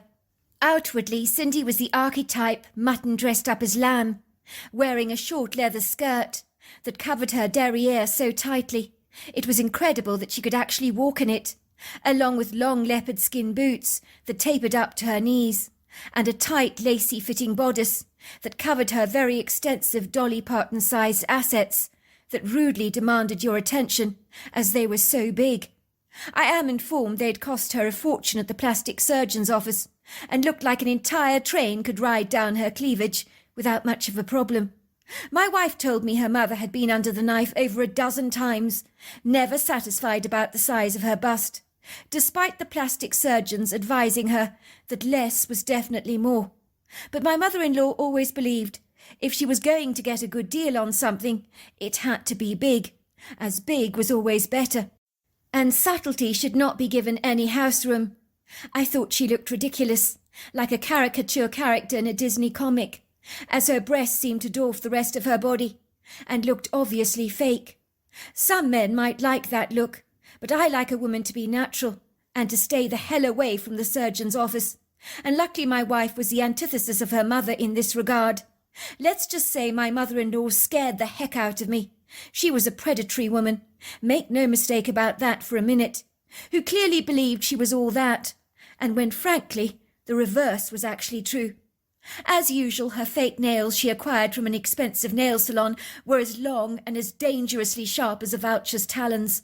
I had horrifying visions of those nails tearing through flesh like deadly weapons. If Cindy should ever be incarcerated and put in prison, let me tell you, those nails of hers would be confiscated from her as a serious safety threat. I don't think the smoking so excessively ever helped my wife's mother's skin, although I'm told she'd recently had a facelift, and so much lip filler that pumped up her lips so much that they were insanely large. They looked like a goldfish. I hasten to say even my wife was quite shocked by the result, but nevertheless very tactful with her mother, and said, "You know, Mum, I preferred it when your lips were more natural looking." "What are you talking about?" her mother had replied. "Plump lips are all the rage. I'm really rather thrilled with the result."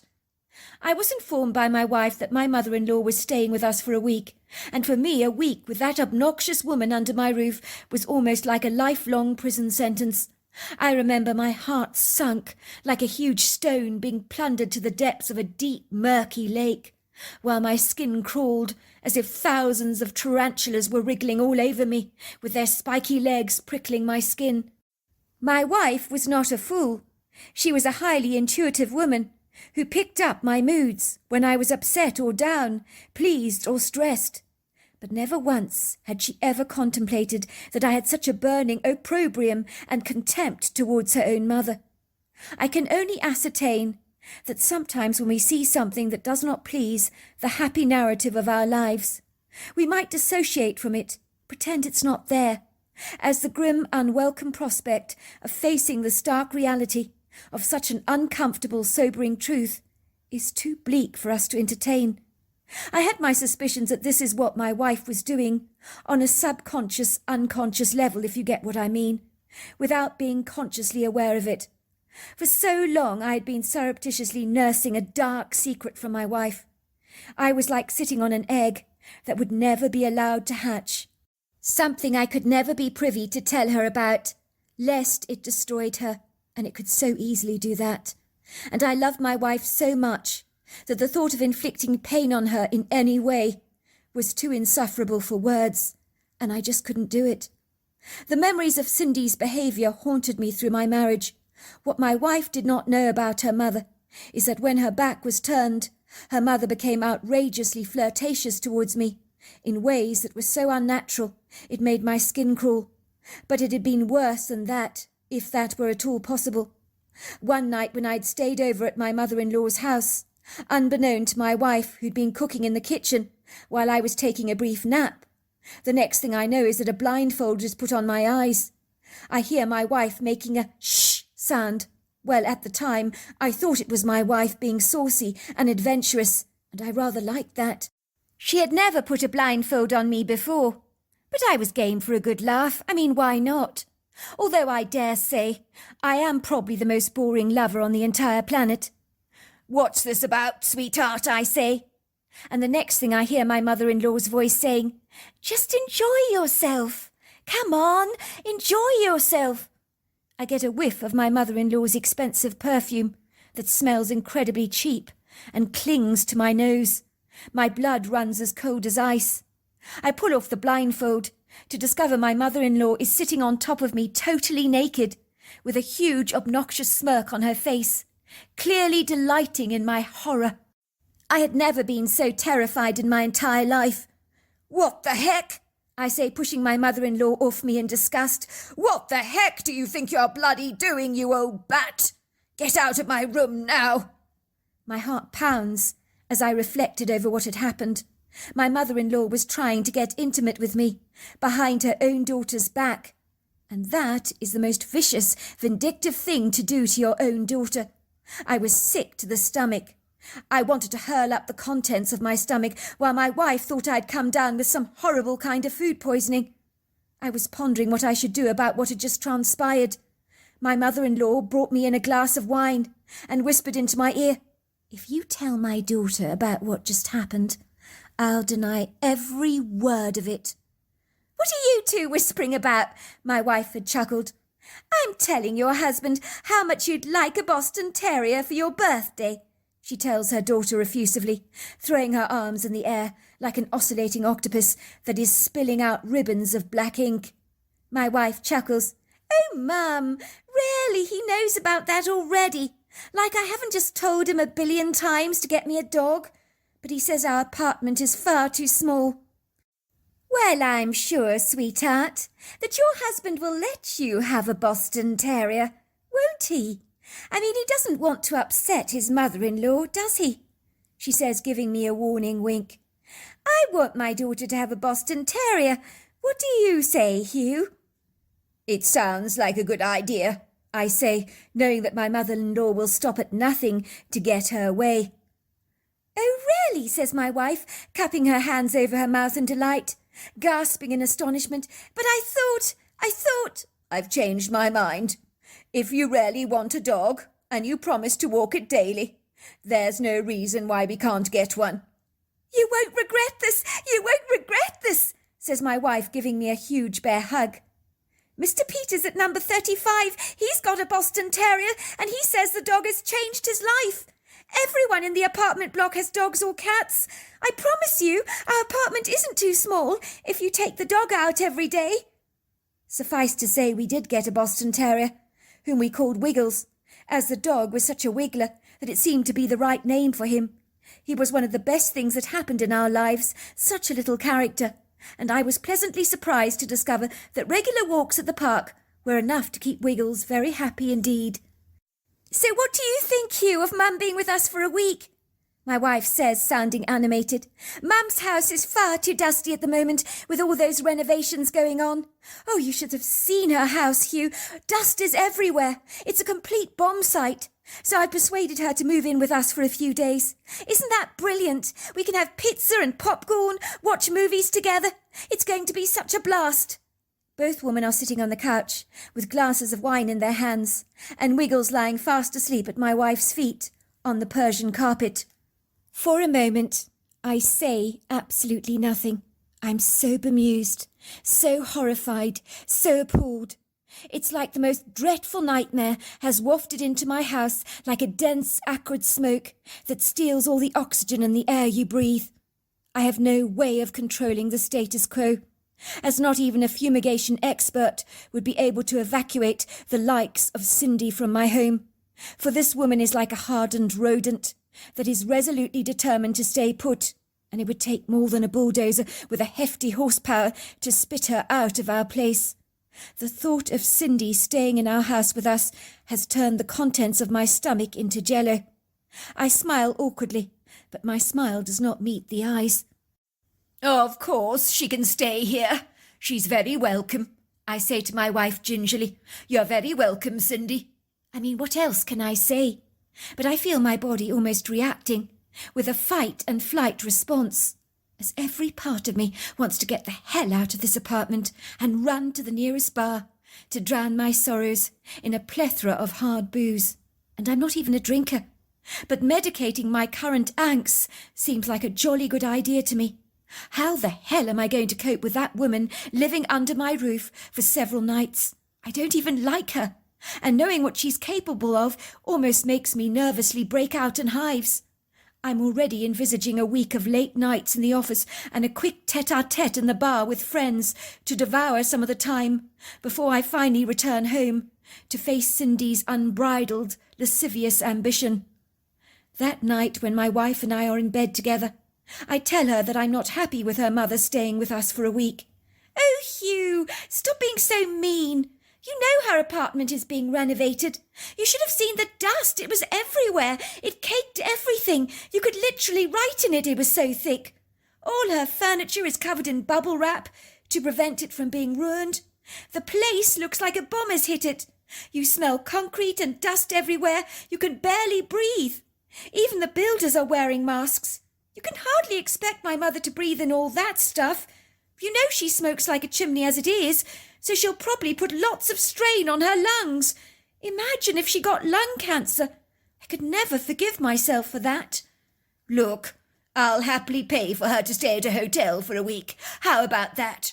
I don't mind covering her costs. It might be a rather nice break for her. What do you think? My wife sits up indignantly, with a mortified expression on her face. I can't believe you said that, Hugh. I can't believe you said that. You do realise how awful that sounds? Oh, my word, I can't believe you said that. Hello, Cindy. We can't stand you staying in our apartment, so we'll pay for you to stay in a hotel. That's got to be the cruelest thing to do, Hugh. My mother doesn't deserve that. She doesn't deserve that. Why have you got such a problem with her staying with us anyway? I thought you liked her. Where did you get that idea from? I've never ever told you I like her. I only put up with her because she's your mother. If I like her for anything, it's giving birth to you. But that's the full extent of my appreciation, I'm afraid. And it doesn't go beyond that. What is it that you don't like about my mother, Hugh? Is it because of the inappropriate way she dresses for her age? Or is it the surgery she's had that you so obviously disapprove of? Or is it because she's so flirtatious and intimidates you? Is that what it is? She's harmless, you know. It's part of her personality. But you're judging her too harshly. You're being unreasonable, very judgmental, if you don't mind my saying so. Why did your dad file for divorce within 6 months of marrying her? That was a very short marriage. Perhaps he saw something in her he found rather unsettling. I can't believe you said that, Hugh. You really surprised me. You're being really nasty tonight. No, I don't presume to know what actually happened in their relationship for it to irretrievably break down. But it's none of my business. But you know what, Hugh? You're being mean for the sake of being mean. And that's not fair. Maybe you should ask your father about the relationship. Maybe you're seeing your mother in a rosy light. Oh, for goodness sake. That's a sting in the guts, Hugh. You're being so unreasonable about my mother. She may be all out there, but she's not an unkind woman, you know. I lay there in a stiff, punitive, punishing silence, like an unyielding rock on an ocean cliff, pondering about what I had just done. I had inadvertently let slip that I didn't like my wife's mother, which had gone down like a lead balloon. Now she was rarely aggrieved with me. What was I like? I was stepping onto sensitive territory here, and ruffling my wife's feathers, and making her very upset. Later that night, I wake up with a start. I experience that airy, spectral, discomposing, somewhat haunting feeling that I'm not alone. I feel as if I'm being watched, Shivers begin to descend down my spine as my eyes desperately try to adjust to the dingy, hazy shadows of the bedroom, until they finally rest on the ambiguous, obscure black figure standing in the doorway. My eyes grow round as I think I'm seeing a ghost, but then a shaft of soft ethereal moonlight trickles through a gap in our curtains and caresses Cindy's familiar profile. Oh my God! She's standing in the doorway of our bedroom, staring in at us with that unsightly snigger on her face. She's wearing a suggestive gown, so translucent that nothing is left to the imagination. The lacy material is like a silky plastic. What the hell? What was she bloody doing in our bedroom? Were there no boundaries that she wouldn't cross? Cindy looks directly at me, with a smouldering, seductive look on her face. She indicates for me to follow her back to her bedroom. I imagine to engage in a little hanky-panky behind my wife's back. Who does she think I am? Some kind of a Casanova? She holds my gaze for a long moment, and then walks away, gyrating her hips provocatively. She glances over at me briefly, with a pronounced, sexy pout. I don't mind admitting I was literally trembling in my boots. I felt as if me and my wife's privacy had been hijacked. I could sense Cindy was up to some of her ridiculous games again. I knew she was about to pull another one of her stunts on me. She was like a cat toying with a mouse, getting her kicks out of tormenting the poor thing. And the mouse in this picture that I'm painting is me. When I told my wife about her mother's random visit to our bedroom during the night, she merely laughed at me and said that her mother sleepwalked from time to time. But I wasn't buying any of it. No, I wasn't fooled. I'd seen the way that woman had looked at me, and that was a look I was not going to forget in a hurry. She was like a succubus, but a living one. For the first 3 days I barely slept a wink in my apartment. I would return late from work with a plethora of excuses about business meetings I had to attend to, or bumping suddenly into an old friend that I hadn't seen in a decade, and having drinks with him at the bar. I am not a liar at the best of times, so making these excuses did not flow easily off my tongue. I could see the disappointed, aggrieved look on my wife's face as she piped, "Where have you been, Hugh? We had such a nice dinner planned tonight. I made your favourite beef hot pot with dumplings." "I'm sorry, sweetheart. I got waylaid." I could tell my wife was not buying my excuses. Her indignant, hurt blue eyes gave me a hostile glare, while my mother-in-law put an arm around me and ushered me to the sofa. "Now, why don't you enjoy a glass of wine with us, Hugh? You've had such a long day. You should put your feet up," she purred. The woman would put on a performance of her life, pretending to be the doting, adoring mother-in-law. But I felt like a mouse being toyed with by the cat, who had not decided to eat me yet, but let's just say it was well on the cards. I so wanted to tell my wife what was going on, but I just couldn't. How could I tell her that? It would cause her so much pain to think of her mother betraying her behind her back. I knew that this was an iniquitous, treacherous secret that I could never share with her. Whenever my wife was not looking, if my mother-in-law got the chance, she would touch me inappropriately, with sweeping brushes of her hands, or a swift pinch on my derriere. Sometimes she'd give me a naughty wink from far away. That woman knew exactly what she was doing, and the worst part of it all was she was loving every minute of getting me worked up into a lather. In fact, I think that was part of the enjoyment for her. For 3 days I lay in bed in my house, terrified of that woman, and what she could potentially do if I didn't watch my back. I kid you not, a bear encounter in the wild would have been easier for me than dealing with her. I never managed to get a wink of sleep. I don't recall ever being so exhausted in my entire life. Indeed, I was so fatigued I could have slept for a month without stopping. The truth was, after I'd seen my mother-in-law faking a sleepwalking attempt, I knew that woman had no boundaries whatsoever, and I needed to watch her like a hawk. The following evening my wife insisted that I come home early. She was planning a great meal, and we were going to watch a movie together, all 3 of us, eating popcorn and ice cream. "I'm tired of your excuses, Hugh. All week you've been avoiding coming home early, like the plague. I don't buy it, not for a single minute. It's incredibly rude for you to be so inhospitable, so aloof, so standoffish to my poor mother, while she's a guest under our roof. How do you think that makes her feel? The least you can do is to spend some quality time with us. I don't want my poor mother to feel you're deliberately avoiding her like this.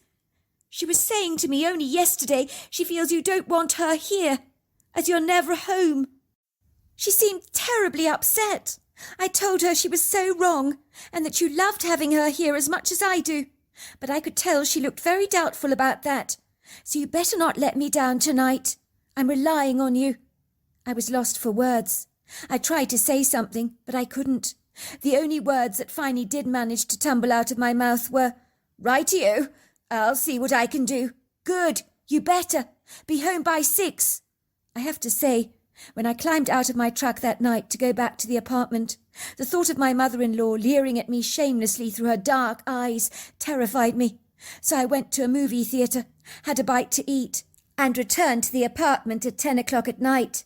I had, of course, sent my wife an SMS to tell her I'd be back late, and had received some less than enamoured replies. "Typical! You've let me down again! I'm so disappointed! What must my mother think?" "Oh, there you are, Hugh," says my mother-in-law, tottering over to me in her long silky nightdress. "You've been gone for so long. You missed out on the most marvellous meal. Sophia made your absolute favourite, sticky spare ribs. They were so delicious.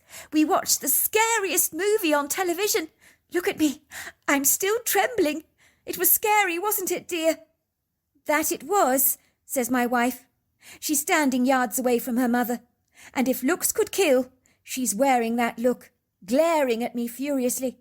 I don't blame her for being as mad as a hatter, but if she only knew the half of it.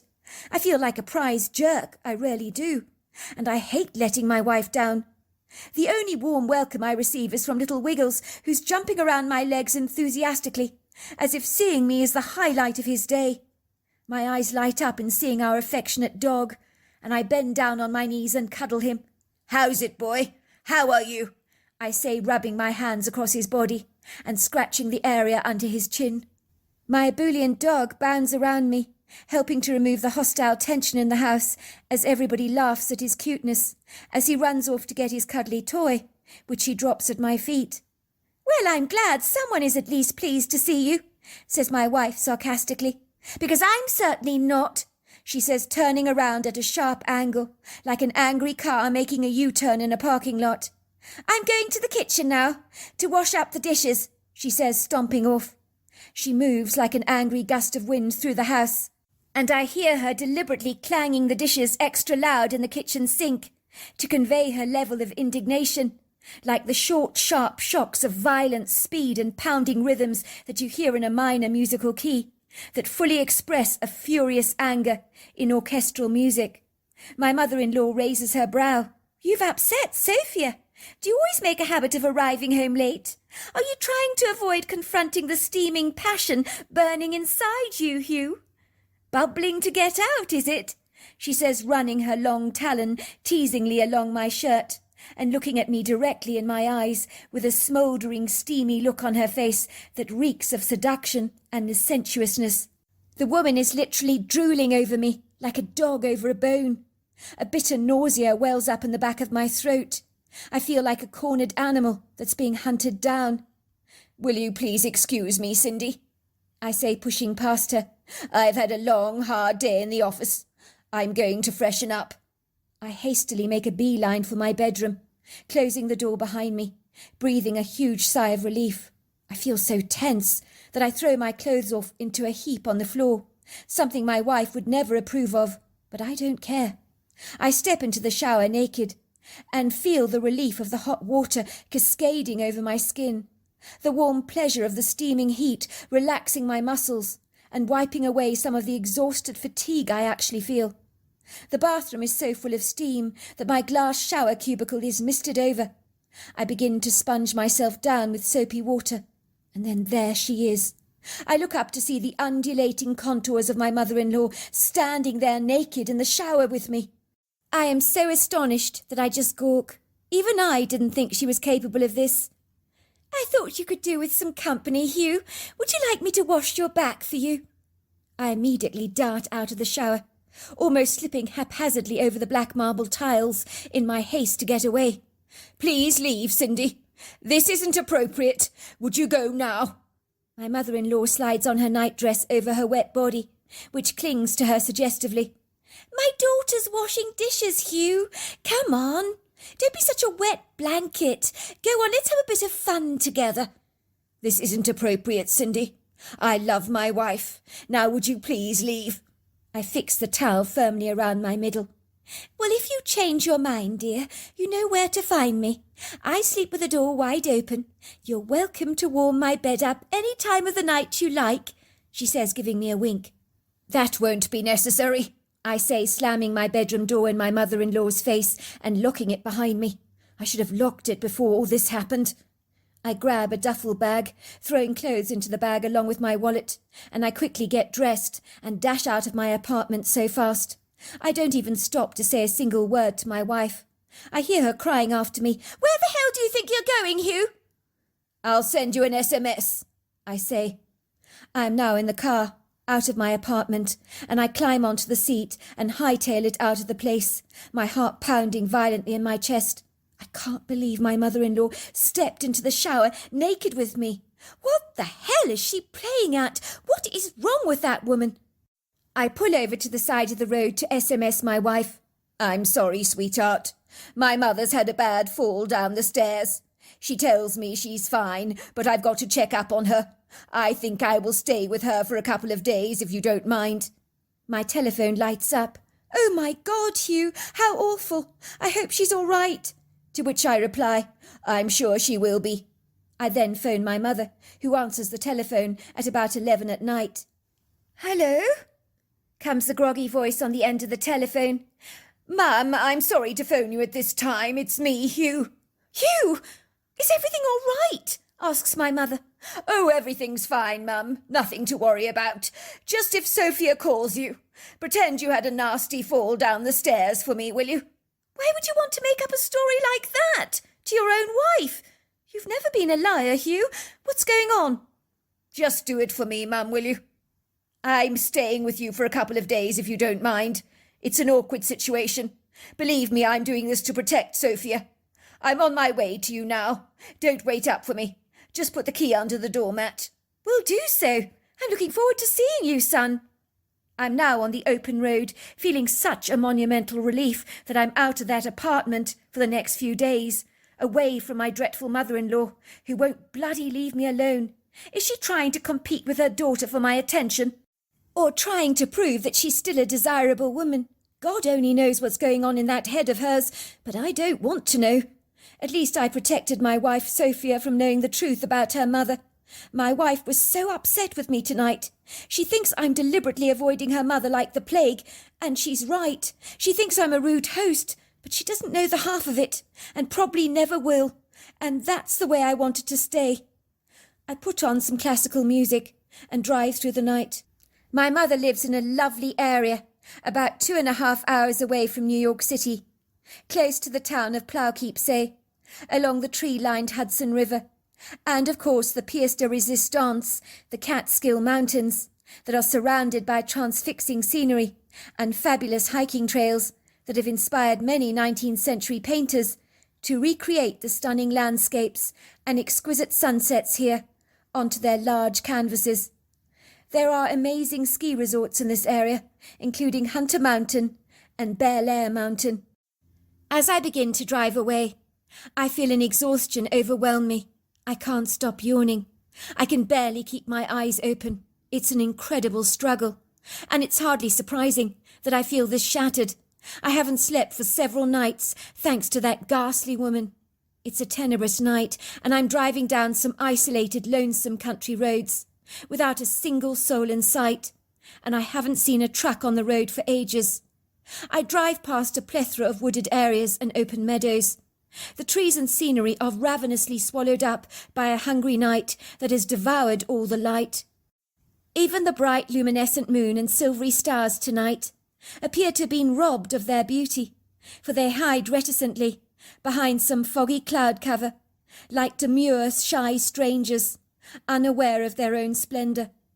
I even stop off on the side of the road to do some jumping jacks to try and keep me wide awake. But I keep dozing off in my car. I'm fighting a losing battle that I just can't win. I need to stop off somewhere for a coffee, or I'm not going to make it to my mother's house in one piece. Whilst I meditate on this thought, I yawn. My eyes close. The next thing I know, I'm awake, and it's 7 o'clock in the morning. I find my truck parked in the middle of an open meadow. Stranger still, I found myself lying in the back seat of my car, spread out, and there's an animal skin that smells pretty rank that covers my body, while my head is positioned on a great big lump of mossy earth. I notice I'm covered in stray pieces of straw and a few fallen leaves. What the hell, I think, sitting up with a start. I rub my eyes, wiping the cobwebs of sleep away from me, trying to make sense of everything. I feel as if I must be dreaming. What am I doing in the back of my car, in the middle of a meadow, covered in a manky deer pelt, with grass bespeckling the back seat? It's everywhere. The grey sky is melting away, confiscated by the birth of a blue sky and the dawning of a very early morning sun that is still hanging faintly on the horizon. So it's a faded, achromatic, pallid light, but I can still see clearly where I am. In my tangled web of confusion, that I dust away in order to restore the muted memories of the previous night that seem so enigmatically Delphic and indeterminate, and I feel locked in a hazy, disorientated amnesia. I try to remember what happened the previous night, and what I'm doing in the middle of a meadow like this, surrounded by the tweets and pretty trills of the birdsong. For a moment it is as if my memory is dead, redundant, unforthcoming, reluctant to enlighten me of any recall, as if I'm travelling down a dark maze, trying to find my way through it. Then very suddenly an image of my mother-in-law in the shower with me comes charging rudely into my mind, like a capricious rhinoceros determined to be seen. Oh no, I groan, rubbing my hand over my eyes, and letting out more and more groans. Oh no, oh no. Of course I was on my way to my mother's home. I was driving this car. The last thing I remember was being determined to get some coffee, because I could feel I was succumbing to sleep. Did my car veer off the road and end up in a meadow like this? But why did I not go crashing into anything? And who the hell put this nasty animal skin over my body? Furthermore, who placed my body on the back seat? I have no recollection of climbing over to the back seat to take a kip. I'm so confused I can't make sense of these enigmatic, mysterious events that are steeped and veiled in a mystery so bizarre that the outlandish flavour of what has happened to me seems more outer-worldly than natural.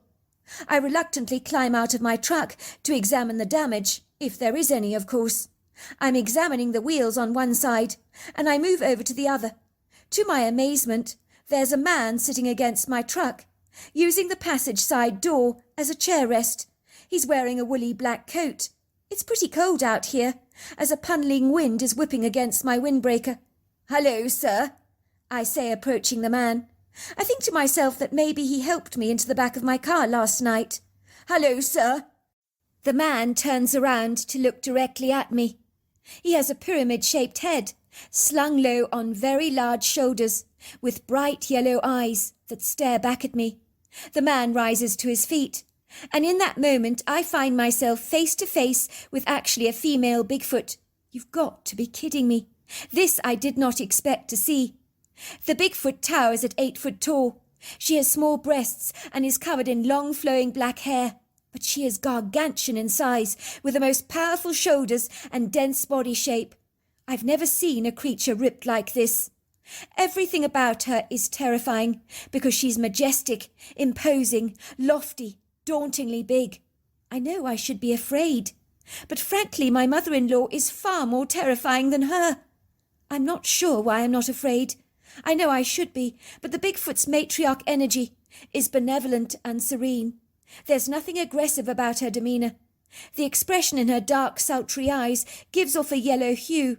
It's so kind that I'm actually taken aback, given the negative stories I've heard about these creatures over the years. The creature is dusting away all the grass that is caught up in her hair, and she looks at me. She then begins to mime to me. She points at me and acts like she's sleeping, Then she points to my car, and then she takes on the role of playing my car, swaggering like an inebriated drunk from the road to the meadow.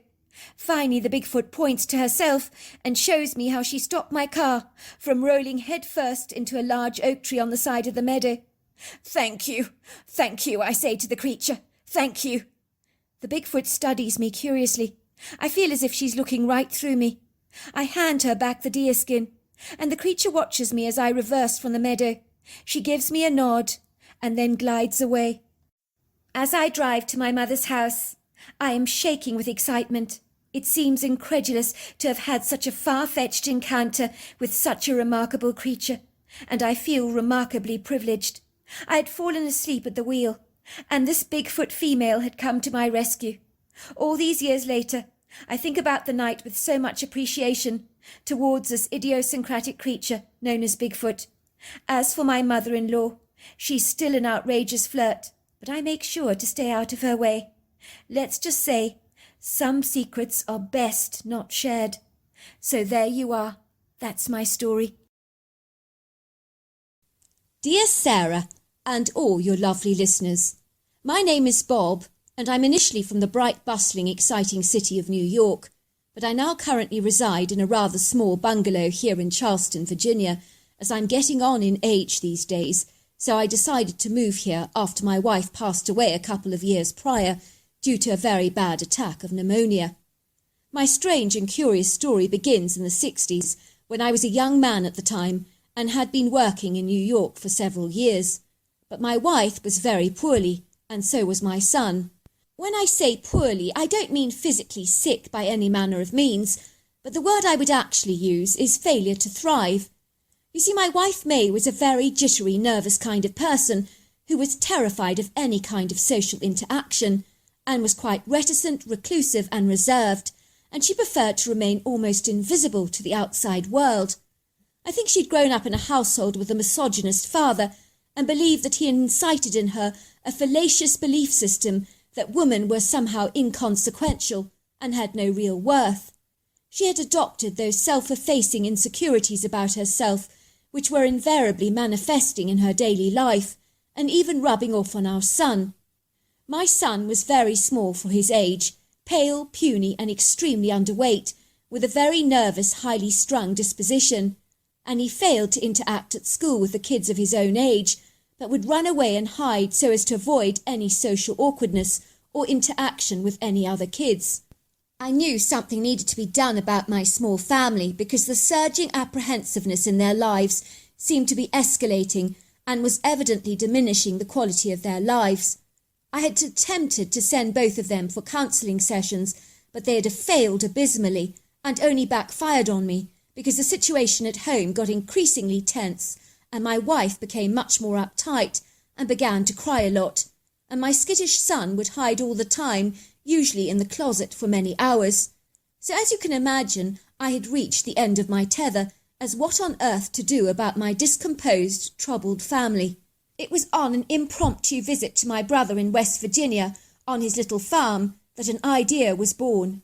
It suddenly occurred to me that the wonders of nature, coupled with fresh country air, could work miracles on my family and hopefully restore their confidence and their ailing health. I began to search for a local available farm to rent out for a year or so, depending on how well things went. I knew that I was not adverse to turning my hand to a little farming to pay the bills. Surely it was rather like mathematics, as once I knew the basics, what could actually go wrong? It would seem that I just could not find the perfect farmhouse because everything that was being rented out was either far too big to manage or not to my liking at all. In my profound frustration, I decided to take a long walk into the countryside, and I sauntered down several lanes and came to a sign about rented accommodation of some sort, but I actually paid no attention to it, as I was so engaged and preoccupied by my thoughts over my poor wife and son and what on earth to do about them. In a trice I was standing on the edge of a dirt road, looking down upon an exquisite verdant valley, and in the centre of this valley was the most bewitching and beguiling farmhouse that I'd ever seen. It was surrounded by statuesque mountains in the far distance that rose up into the blue firmament like masterful rugged giants. The landscape was immersed in a sumptuous rich carpet of green turf. Then there was the pretty pastures, and the creme de la creme was a silvery lake that twinkled in the sunshine like a sparkling, mesmerising silver jewel that seemed to shimmer and gleam, reflecting the entire valley on its surfaces like the most perfect mirage. This captivating lake was heavily flanked on its rear side by an impressive wooded area of statuesque, very imposing trees that I was to later learn was accessible to the locals in the area.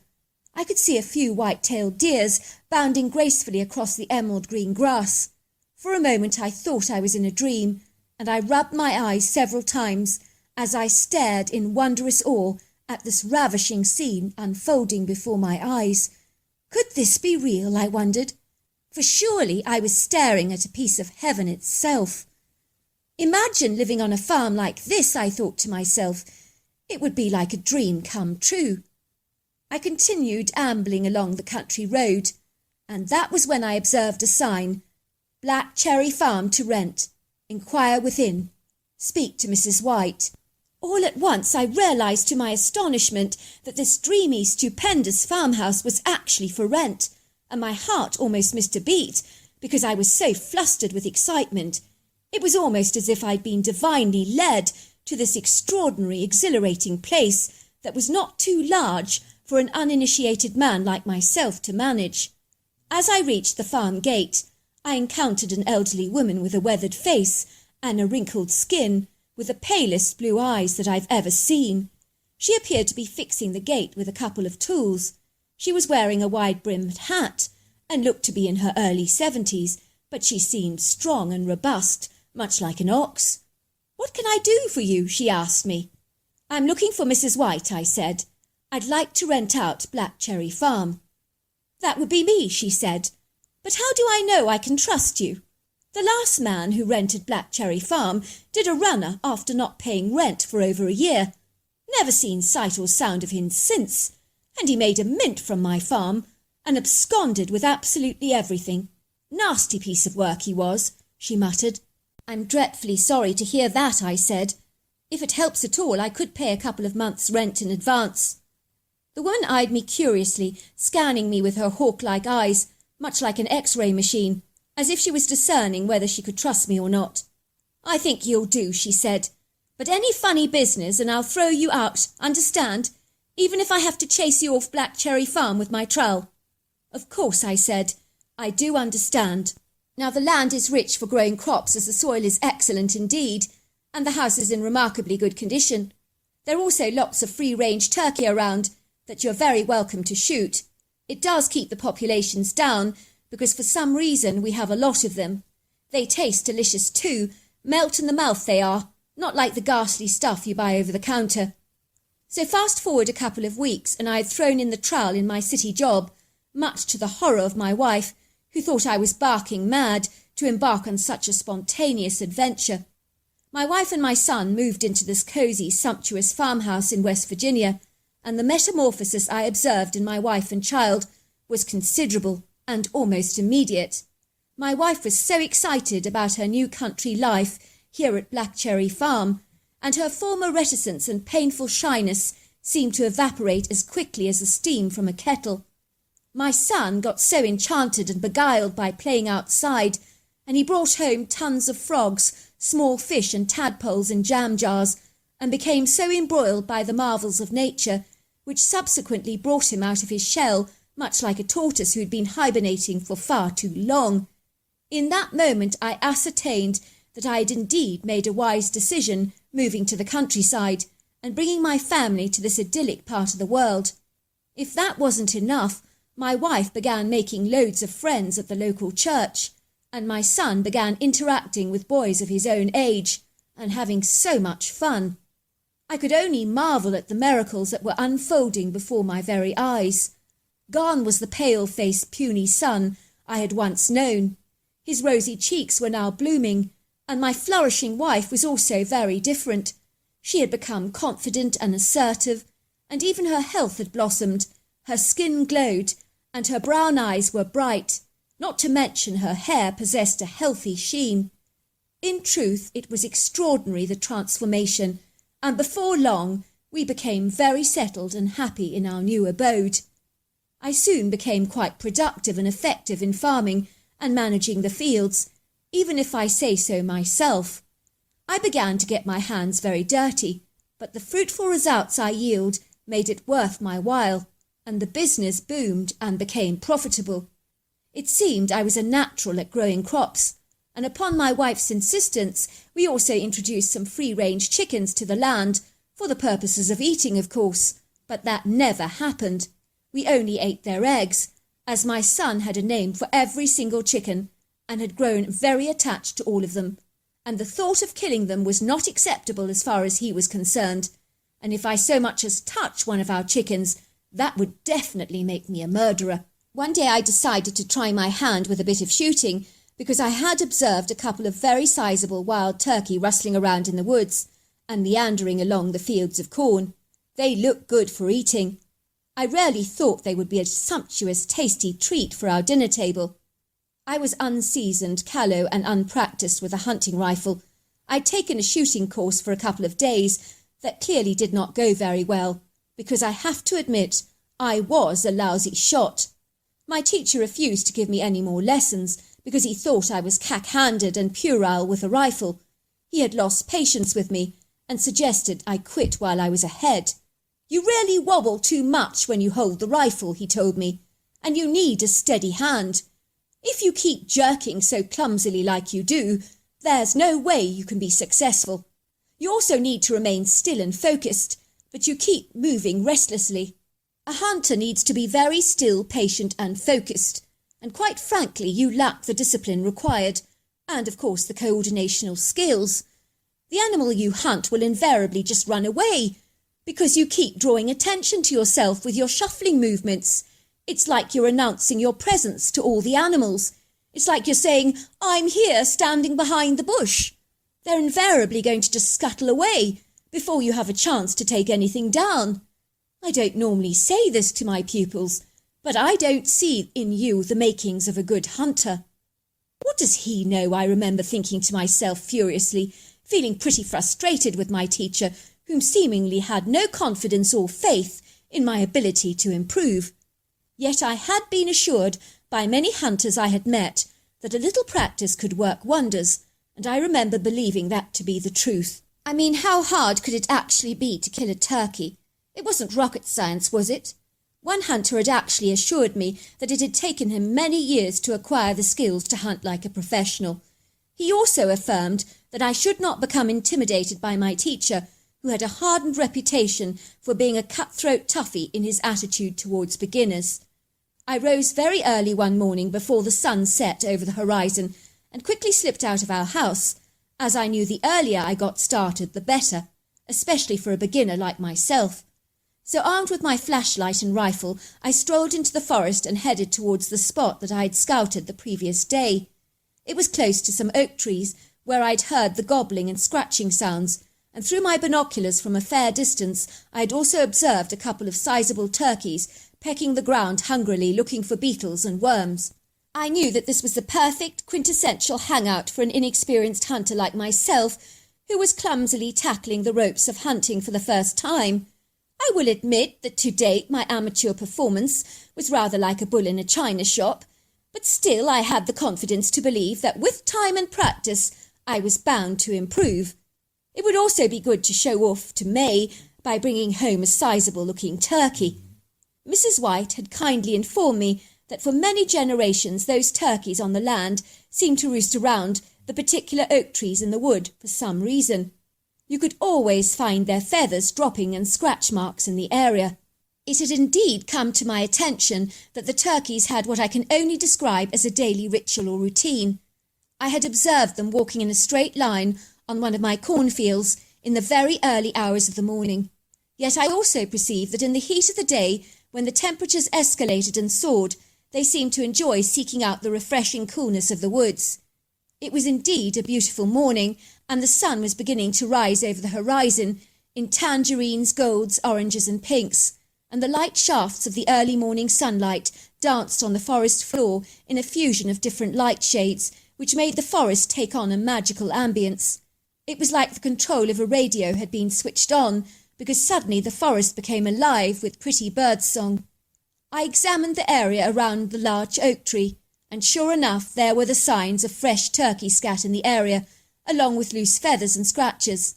I felt exceedingly confident that sooner or later the turkeys would emerge and make their presence known, so I settled down in a concealed hiding spot amidst some thick shrubbery for what was possibly going to be a long drawn-out wait, and began to drink my mug of hot coffee from my portable flask. I observed the tranquil, sweetened beauty of the forest and felt an amazing sense of peace flood over my body. I could truly understand the appeal for a hunter. It was more than just gaining the trophy at the end of the day, but being in this relaxing environment surrounded by these tall, statuesque, imposing trees covered with bountiful layers of velvety green moss, with the floor also veiled in pretty green foliage, was just so enchanting and almost perfect. I waited for a long while and nothing happened, and I began to lose patience with a growing sense of frustration and irritation, I might add. When would the turkeys get here, I thought. I'd seen nothing all morning, apart from a beautiful doe with her sweet spotted fawn and a couple of squirrels darting up the trees, eyeing me with a keen interest. After a while I really got the strange, airy sense that someone or something was watching me, and it sent uneasy chills down my back. I knew this wooded area was accessible to some of the locals for hunting purposes, but I couldn't see anyone here. "Hello," I called out. "Is anybody there? Hello? Is anybody there? Is anybody there?" My calls were met with a very firm silence, and there was no answer at all. So I told myself to stop imagining things and to focus on the job at hand. Suddenly I heard the gobbling sounds of the turkeys, and there was a large Tom strutting his stuff to the less than impressed female hens, who pretty much ignored him. He was standing there proudly upright with his resplendent feathers fanned out to their max, much like a peacock, while he dragged his other wings on the ground. I noticed the fleshy wattles on his throat and neck and above the beak were bright red in colour. It was like he had only one thing on his mind, and that was to sow his wild oats, and so he was tirelessly trying to get the attention of the hens that were more intent on finding bugs than giving the impassioned Tom a second glance. I tried desperately hard to focus my rifle on the base of the Tom's neck and to line up my rifle with precision, but every time I tried to aim, my hands would shake violently, as my rising excitement was reflected in my inability to keep still, and worse still, I began to rustle the foliage. I let out a few blasting shots that caused the turkeys to flee and scatter, making a raucous commotion, and my bullets failed to hit their target and were way off the mark. I failed abysmally at the task at hand and felt downcast and very disheartened. Suddenly I heard this very peculiar whooping laughter, like someone was chuckling, as they clearly thought I was an atrocious hunter and found my performance highly amusing and exceedingly entertaining. Whoop, whoop, whoop, whoop, whoop, whoop. I assumed it was a local hunter having a good laugh at my expense, but what a strange laughter, I thought. I did feel very belittled and humiliated, and quickly scurried away as fast as I could, hanging my head very low in shame. It affirmed what I had previously believed, that someone was indeed watching me while I'd been shooting. Whoever they were, they managed to remain very inconspicuous and aloof, and in my opinion they had a hell of a nerve spying on me like that. When my wife greeted me after my hunt, she asked me about my turkey shoot. I told her that the turkeys had not made an appearance. I couldn't admit that I was such a useless, lousy shot, as it made me feel emasculated and rather pathetic. "Oh, that's terrible," she said. "Never mind, I was hoping for that turkey dinner sometime, but next time. How about that?" The following morning my wife was in a very good mood, bustling around the kitchen, singing happily to herself. "You cheeky thing," she said to me, giving me a kiss on the cheek. "Making all that stuff and nonsense about not shooting the turkey. I found him on the doorstep where you left him. Wow, I was so impressed. That was some shot. He's a hefty feller. Please will you do me the honours of defeathering him?" I couldn't believe what I was seeing. My wife had brought in The Tom that I'd tried to kill the previous day. She had found it on the doorstep. I discerned that this turkey had not been shot as my wife falsely believed. It appeared to have been strangled. I was bemused and bewildered, and more to the point, who was the mysterious hunter who had actually gifted me with the turkey, and how had he managed to kill it without a rifle? I was more than a little gobsmacked and very perturbed. Every year, it would seem on my seasonal turkey hunt, the same thing would invariably happen again and again. I would misfire at the Tom every single time, and my dreadful shots would cause the turkeys to make a thunderous commotion as they fearfully scattered. I would then hear the strange whooping kind of laughter, whoop, whoop, whoop, whoop. And then the following day, as if by magic, the turkey that I'd failed to kill would be lying there on my doorstep in all its splendour. It was a mystery I was eager to solve, but was not something I was willing to share with my wife, who falsely believed I had become quite a hotshot at using a rifle and had actually boasted to a friend on my supposed hunting prowess. I didn't want to admit my dreadful shortfalls in that regard, especially since my wife was enamoured by my success. One year I remember that as I was trying to take a shot at a rather big Tom, suddenly this large, hairy humanoid creature raced through the brush and dived upon the turkey so fast, while he lifted the whole bird in his overlong arms and twisted its neck efficiently. I watched in stupefied awe and in utter reverence as the critter handed the turkey to me, as if to say, "See, that's how it's done." This astonishing creature had moved faster than a gunshot, and had literally leapt upon the Tom so fast that the bird had not even stood a chance, and the death had been so swift, masterful, and effortless. I could tell that this critter, whatever it was, appeared to be smiling at me, and I knew at once that this was the mysterious hunter that had indeed been gifting me every year with turkeys, the very ones that I'd failed to kill. It was on this occasion he'd made his presence known to me, and I was utterly astounded. This creature was literally like anything I've ever observed before, and I have no idea what it was, but in truth I should have been intimidated and very fearful just by his mere appearance, because he was like a towering muscular giant, covered with long flowing dark hair that was neither brown nor black. It was a little between the both, and there was definitely a scattering of auburn in its tone. He stood upright like a man on two powerful legs, and was easily over 8 foot tall, 3 foot wide, and about 700 pounds at a guess. Every part of his body literally rippled with muscle, and his huge shoulders appeared to support a rather cone-shaped head. I think the creature's angular face and treacle-coloured eyes appeared to be so warm and congenial that I immediately felt comfortable and at ease in his presence. The creature pointed to my turkey and to the rifle, and began to make that whooping, chuckling sound. Whoop, whoop, whoop, whoop, whoop. I remember the strange laughter from my previous hunts. He then pointed to me and immediately imitated how I tried to shoot with my gun, and he began to shake his arms and pretended to take aim. His reenactment of me was so hilariously funny that even I began to laugh. It was so amusing, I literally could not stop. How long we both laughed, I don't know, but my gut was aching. Did I really look that atrocious when I tried to shoot? No wonder the creature had laughed at me. I could hardly blame him. The creature then made a chattering sound and pointed to the further forest, and then he glided away. It was like he was telling me I need to go. I remember thinking, what the heck, because I had absolutely no comprehension on what I'd encountered, because in those days no one ever spoke about Bigfoot, but years later I realised that it was a Bigfoot that I had indeed encountered.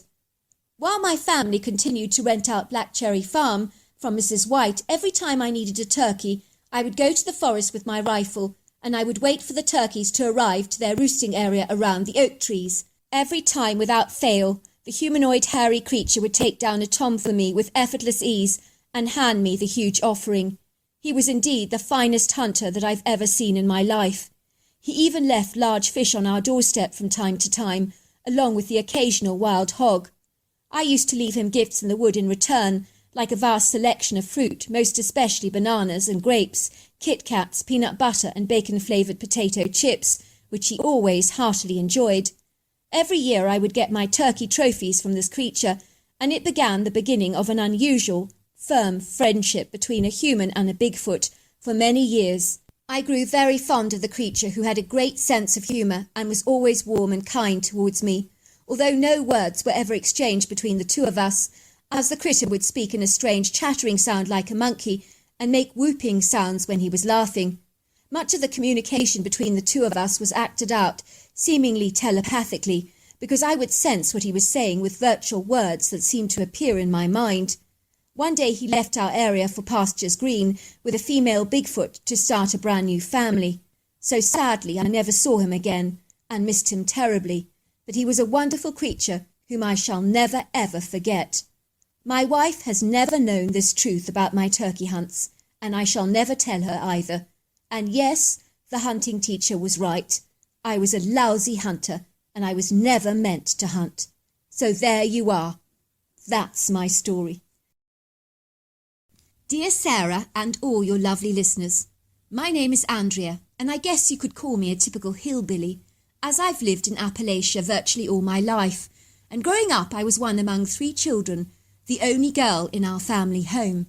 My mother got married when she was 17 years old, and the marriage sadly only lasted a few months after my father finally just abandoned us, and my parents subsequently divorced. He worked for about $1 a day in a sawmill. I never felt angry towards my father for abandoning us, because he was only about 21 when he did actually abscond. And I think he left us because raising a family at the time, at such a young age, with so little money, was not fun for a young man in his prime of life, who had not only even begun to live yet. I gather he left Appalachia and went to live in Kansas. Personally, I doubt I would have ever coped with raising a family at such a young age myself, so I'm hardly in a position to cast stones at him.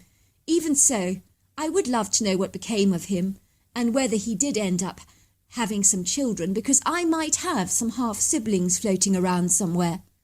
As you can imagine, life was exceedingly hard for a young girl like my mother, raising 4 rambunctious children like ourselves, and believe me, we were a handful, always getting ourselves into all kinds of trouble, and we just loved pranking just about everyone. We would do the most horrendous things, like stuffing our grandmother's handbag with frogs, so when it came to giving collection at church on a Sunday morning, and she began to open her purse, all these frogs would go hopping around the church, and some people would scream frantically with shock, because there were literally hundreds of these frogs darting around everywhere. Another time we would put a couple of snails on our pastor's domed hat that he would wear during a church service, and we would be laughing hysterically when the pastor got up to do the sermon, with snails wiggling around on his hat, and everyone in the congregation was laughing so very much, and the humorless pastor was so happy because he'd never ever seen the congregation so animated by one of his services before. We managed to retrieve the snails without him ever knowing, and for years after the event he would always ask his wife what it was that he had said during the service to arouse such humour among the congregation. I don't believe she ever had the heart to actually tell him. We had a very simple basic life growing up, and lived in a very small square bricked house that my father had built, and really consisted mainly of a kitchen and 4 bedrooms and a living room.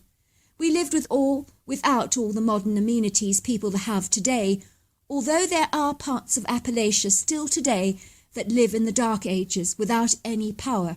We had no juice, which in Appalachia literally means no power and electricity, and in those days we would get around with a horse and buggy, or otherwise we would walk everywhere by foot, so there was no need for a gym in those days because we were naturally fit. We would help my mother by growing vegetables during the summer months with the assistance of a horse and plough. We would then can all our food for the winter months. We would also go coon, squirrel and rabbit hunting, and we would eat the meat as food, and believe me, the meat was always tender and delicious, and my mother was a marvellous cook, so she knew how to turn the toughest cuts of meat into culinary masterpieces. My mother eventually got remarried to a very gentle giant called Bert. He was a very likeable, easy kind of guy whom we all warmed to immediately, because he had a very good sense of humour and a kind heart, But unfortunately he got caught up in the moonshine business, so there were times when he was never ever sober. One of the locals actually taught him how to make maize and sugar and distill his own alcohol, and from that moment on there was no looking back for him. Luckily he was not an obnoxious drunk, but he was not good at dealing with alcohol in any way, and he would end up stumbling around the place completely off his head.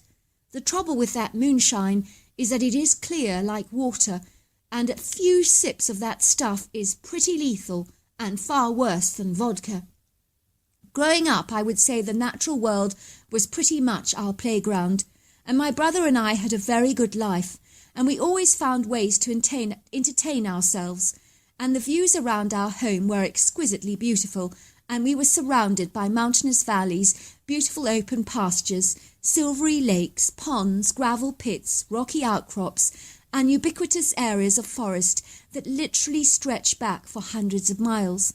Our area consisted of all the usual animals that you get in Appalachia, and we had regular visits from black bears that would sometimes even poke their heads through the front door as if to say hello at us, but luckily a lone gunshot usually got them to run away pretty fast.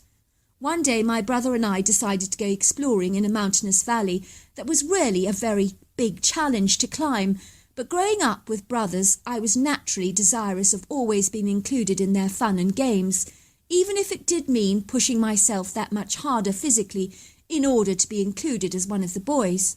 We began to climb and climb and climb and climb what appeared to be a very steep, treacherous, mountainous elevation. It felt like we'd been hiking forever, and the sweat was pouring down my forehead, and my clothes were drenched with sweat, and I was breathing heavily. Luckily, we'd brought water bottles with us, so we sat down on the mountainous outcrop, and we enjoyed the view of the Appalachia from the high elevation while we hydrated ourselves. It was really idyllic, and our little home looked like a quaint tiny dot in the distance. It was a prime position to observe everything from hundreds of miles away. Suddenly I smelt the most disgusting smell that I've ever smelt in my whole life, and it wafted over to where we were sitting. It smelt like a rotting skunk and dead, decomposing flesh, and it was utterly revolting. We looked around for the source of the smell and could not find anything. As we continued to climb, I suddenly lost my footing and went tumbling into this little hollow, and fell onto the edge of a small opening that we discovered by chance led into a large cave. This was where the smell was emanating from. My brothers were incredibly excited to discover a huge cave in this mountainous outcrop, and so we proceeded to look around the cave for the source of the smell, expecting to find a dead body lying somewhere in the cave. We came across what appeared to be several large nests on the dirt floor, made up of mosses, grasses and leaves, and the area was so trampled down as if very big creatures like large bears had been lying on those beds. But these weren't the nests of large bears, I can assure you. There was also a pile of walnuts on the floor of the cave. It was curiously bizarre and exceedingly peculiar, to say the least. "Something is living in here," said my brother Robert, obviously stating the obvious. "You mean some things," corrected my brother Ethan. "It looks like 4 creatures are nesting in here, and whatever they are very big, judging by the size of the flattened grass on these nesting areas."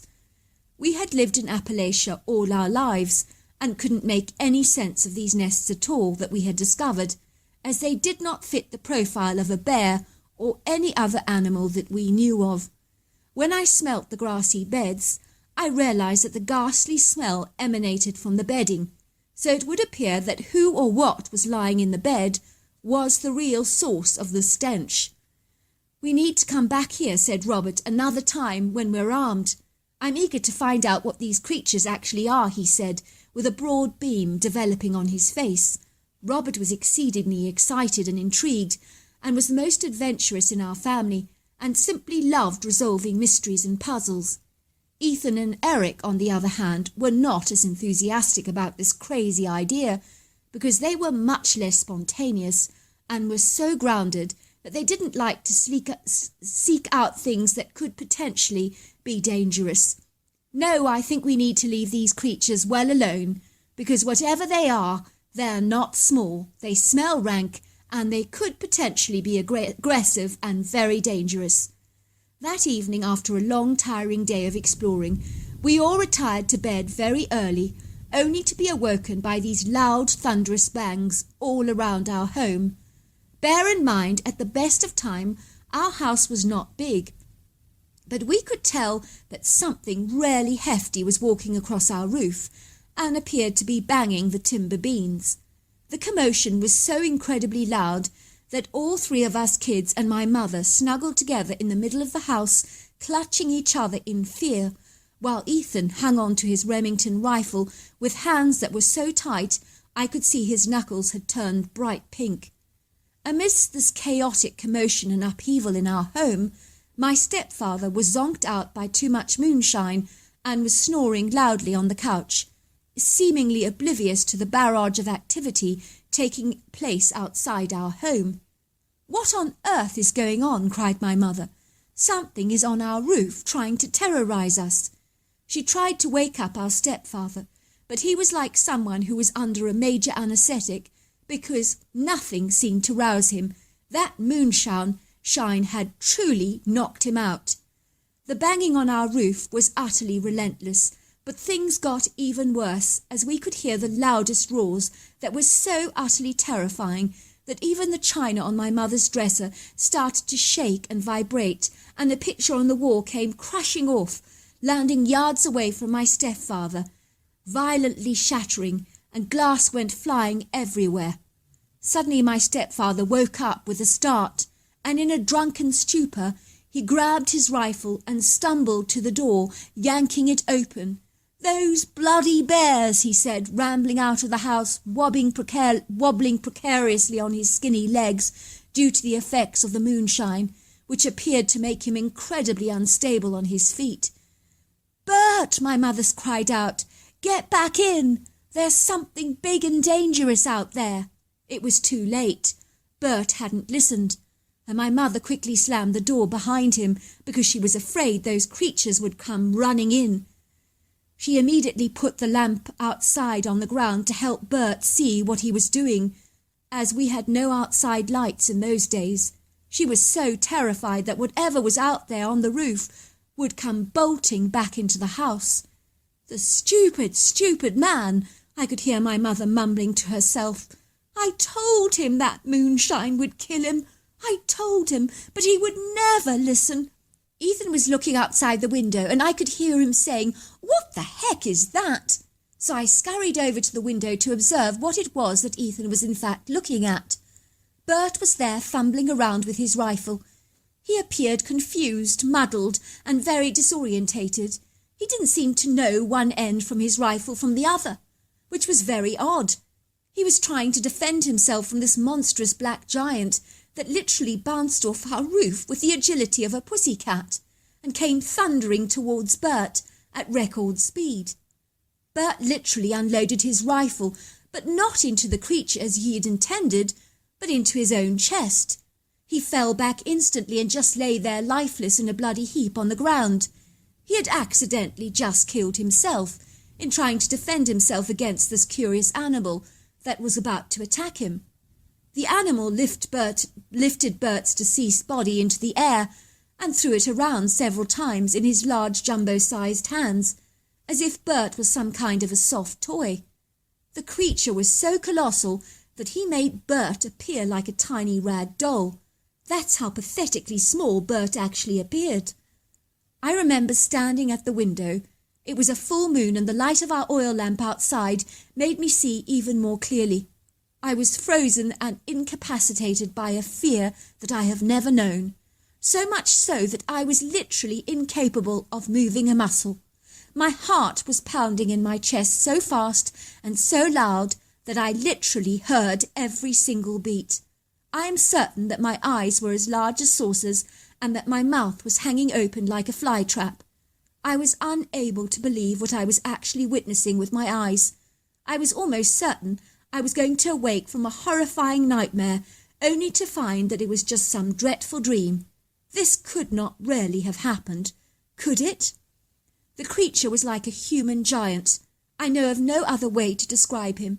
I mean, Bert was 6 foot tall, but this creature towered over him by another 4 feet, so he could not have been less than 10 feet. He was 5 foot wide and easily over 1,000 pounds. He was so human-like in stature, only infinitely much larger, and he was covered from head to toe with 2-inch thick black hair. The creature had a bullet-shaped head that blended seamlessly into a large pair of beefy shoulders, larger than anything I've ever seen. The creature was just a mass of muscle definition, tone and solid brawn, and he was hefty, chunky, burly, and super strong. Everything about his body exuded power, strength, and dominance. Even though I could not tell he was a male because of the thick covering of hair, I assure you everything about this creature exuded testosterone on a very large scale. He was driven by anger, rage, and fury. I could tell that this critter, whatever it was, had very definite ape-like characteristics in its physical appearance that were notable in the overlong arms and very distinct brow ridge, flat nose, and grey leathery hairy face. Ethan and I watched in horror as this creature obliterated Bert's body, and I mean obliterated, by aggressively thumping it against our front door several times, like he was slamming a pole. And then he continued to climb on the roof, beating the panels violently until the dark night retreated and the early morning made its presence finally known. By that time the creature had vanished, and the whole house smelt of death and decay. When we opened the front door, we could not believe what we were seeing. We found Bert's body, bone, sinew, fat, and blood splattered against our front door, with pools of blood lying close to where he had accidentally shot himself. You would have thought that we would be howling and crying in dismay, but my whole family was so subdued and so quiet, and no one said a word. All was very, very still. We allowed the practicalities of daily life and cleaning up the gruesome mess and organising Bert's funeral to take precedence over our emotional state, which was a good thing. I think all the practicalities of running the home enabled us to suppress our emotional anguish, distress, and grief over what recently had transpired. The great thing about living in Appalachia is that you are never short of friendly neighbours to help you out in crisis situations, by making you meals, helping you clean up your place, and being there for you when you need them for a chat. Everyone was absolutely horrified about what had happened to Bert and how he'd accidentally killed himself, but the mysterious creature that had obliterated Bert's body after it was actually dead left my mother's friends very confused and alarmed about what this curious creature could have been that had hounded our family during the night. No one had any idea of what it was. One of my neighbours called a Native American elder to come and see us, because she believed he knew many of the mysteries about Appalachia from his forefathers before him. Maybe he would make sense of this curious creature that we had encountered. The Native American was called White Feather, and when he arrived at our home his face was very solemn and serious, and we began to tell him all the details of our terrifying, grievous night, and how we had observed a giant ape-like humanoid that had attacked Bert after he'd killed himself by obliterating his body until he was just a mangled, runny mess of body fluids, bone and fat. "What have you done?" asked White Feather. "You must have done something to provoke the kahuna. What did you do?" "Nothing," we said. "We did nothing." "You did something to upset the kahuna," insisted White Feather. "Try and think." Ethan was green at the gills. "We did go hiking over the mountainous ridge over there, and we did find a cave with all these nests in there, but we never disturbed a thing, I promise." "This is very grave," said White Feather. "What you have done is highly offensive to the kahuna. You were intruding upon their private space. They are very territorial. They must have sensed and smelt your energy, so they came back to seek revenge, which was why you lost your stepfather so tragically." "Well, it was a mistake," I insisted. "Bert accidentally shot himself. I saw him do it. He was so drunk on that moonshine." Is that what you think? Chuckled the native elder. The kahuna know how to play mind games. They got Bert to kill himself. It was no accident. It looked that way, I'm sure. Are they coming back to kill the rest of us? I asked in horror. It was all my fault we stumbled on the cave in the first place, and I didn't mean anything by snooping around. We were just curious and very interested, that's all. We need to make some kind of restitution so that you're not all in danger. You need to make a formal apology to the kahuna. How are we going to do that? I asked. Those creatures will kill us before we even approach them, I'm sure of it. It amazes me how little you white people know about energy. Everything in this universe is energy, and we're going to use energy and vibration to apologize to the kahuna. And so it was when the golden tangerine sun set over the valley and the darkness rolled in over the horizon that White Feather gave a piece of timber to each one of us and instructed us all to use our minds to express our apologies to the kahuna by planting all our thoughts in the timber, which is exactly what we had to do. In other words, we needed to talk to our own piece of timber and express our sincere apologies. Once the timber was burnt, the smoke from the fire would be like a conveyor of our messages in the timber that the kahuna would be able to comprehend and read. I wanted to believe White Feather, but it seemed so crazy to me that a piece of timber that I spoke to with my mind once burnt would convey a message to the kahuna. However, I was willing to do anything to prevent that terrifying beast from ever coming back. I spoke to my timber in my mind and I said, I'm so sorry. I really didn't mean to intrude upon your space and your territory. I was very curious and nosy, and I know I shouldn't have been. I meant you no harm, and I'm really, really sorry. Please don't hurt my family, especially since it's my fault. Once the fire was burning, my brother's mother and I placed our logs on the fire, while White Feather began to chant and to sing in a strange, curious tongue. We could see the smoke from our fire pit rising as our timber logs were burnt, and then we heard whooping sounds across the valley, in response to White Feather's strange chanting and the curious smoke that was created from the fire, which I have to tell you was different to the usual smoke we would see, and that was curious indeed. I think we may have appeased the kahuna, he said, but you will only know in the morning when they leave you a sign at your front door. If you receive that sign, they have chosen to forgive you. That night we were not disturbed by any commotion on our roof, which we were thankful for, but the following morning we were very apprehensive when we opened the front door, but we luckily found 4 feathers on our doorstep, so we knew at once that we had been forgiven by the kahuna. After that crazy event in my life returned to normal for us, but all these years later I realized that the kahuna are in fact the hairy humanoid that you call Bigfoot. I do know those creatures have the ability to read energy, to manipulate minds, and they have powers that we cannot even conceive of. They seem to tap into things beyond human understanding and comprehension, which may be why they manage to keep out of the shadows, so few of us actually get to see them. That is my story. Well, hello there. I hope you enjoyed the Omnibus edition. We've got many more coming our way for you to listen to. Sending you love wherever you are in the world, in North America, Canada, Kenya, wherever you may be. I send you lots and lots of love. Thank you for listening to my Omnibus, and I really do hope you enjoyed it, because that's the whole idea about it, is to give you some interesting stories to listen to.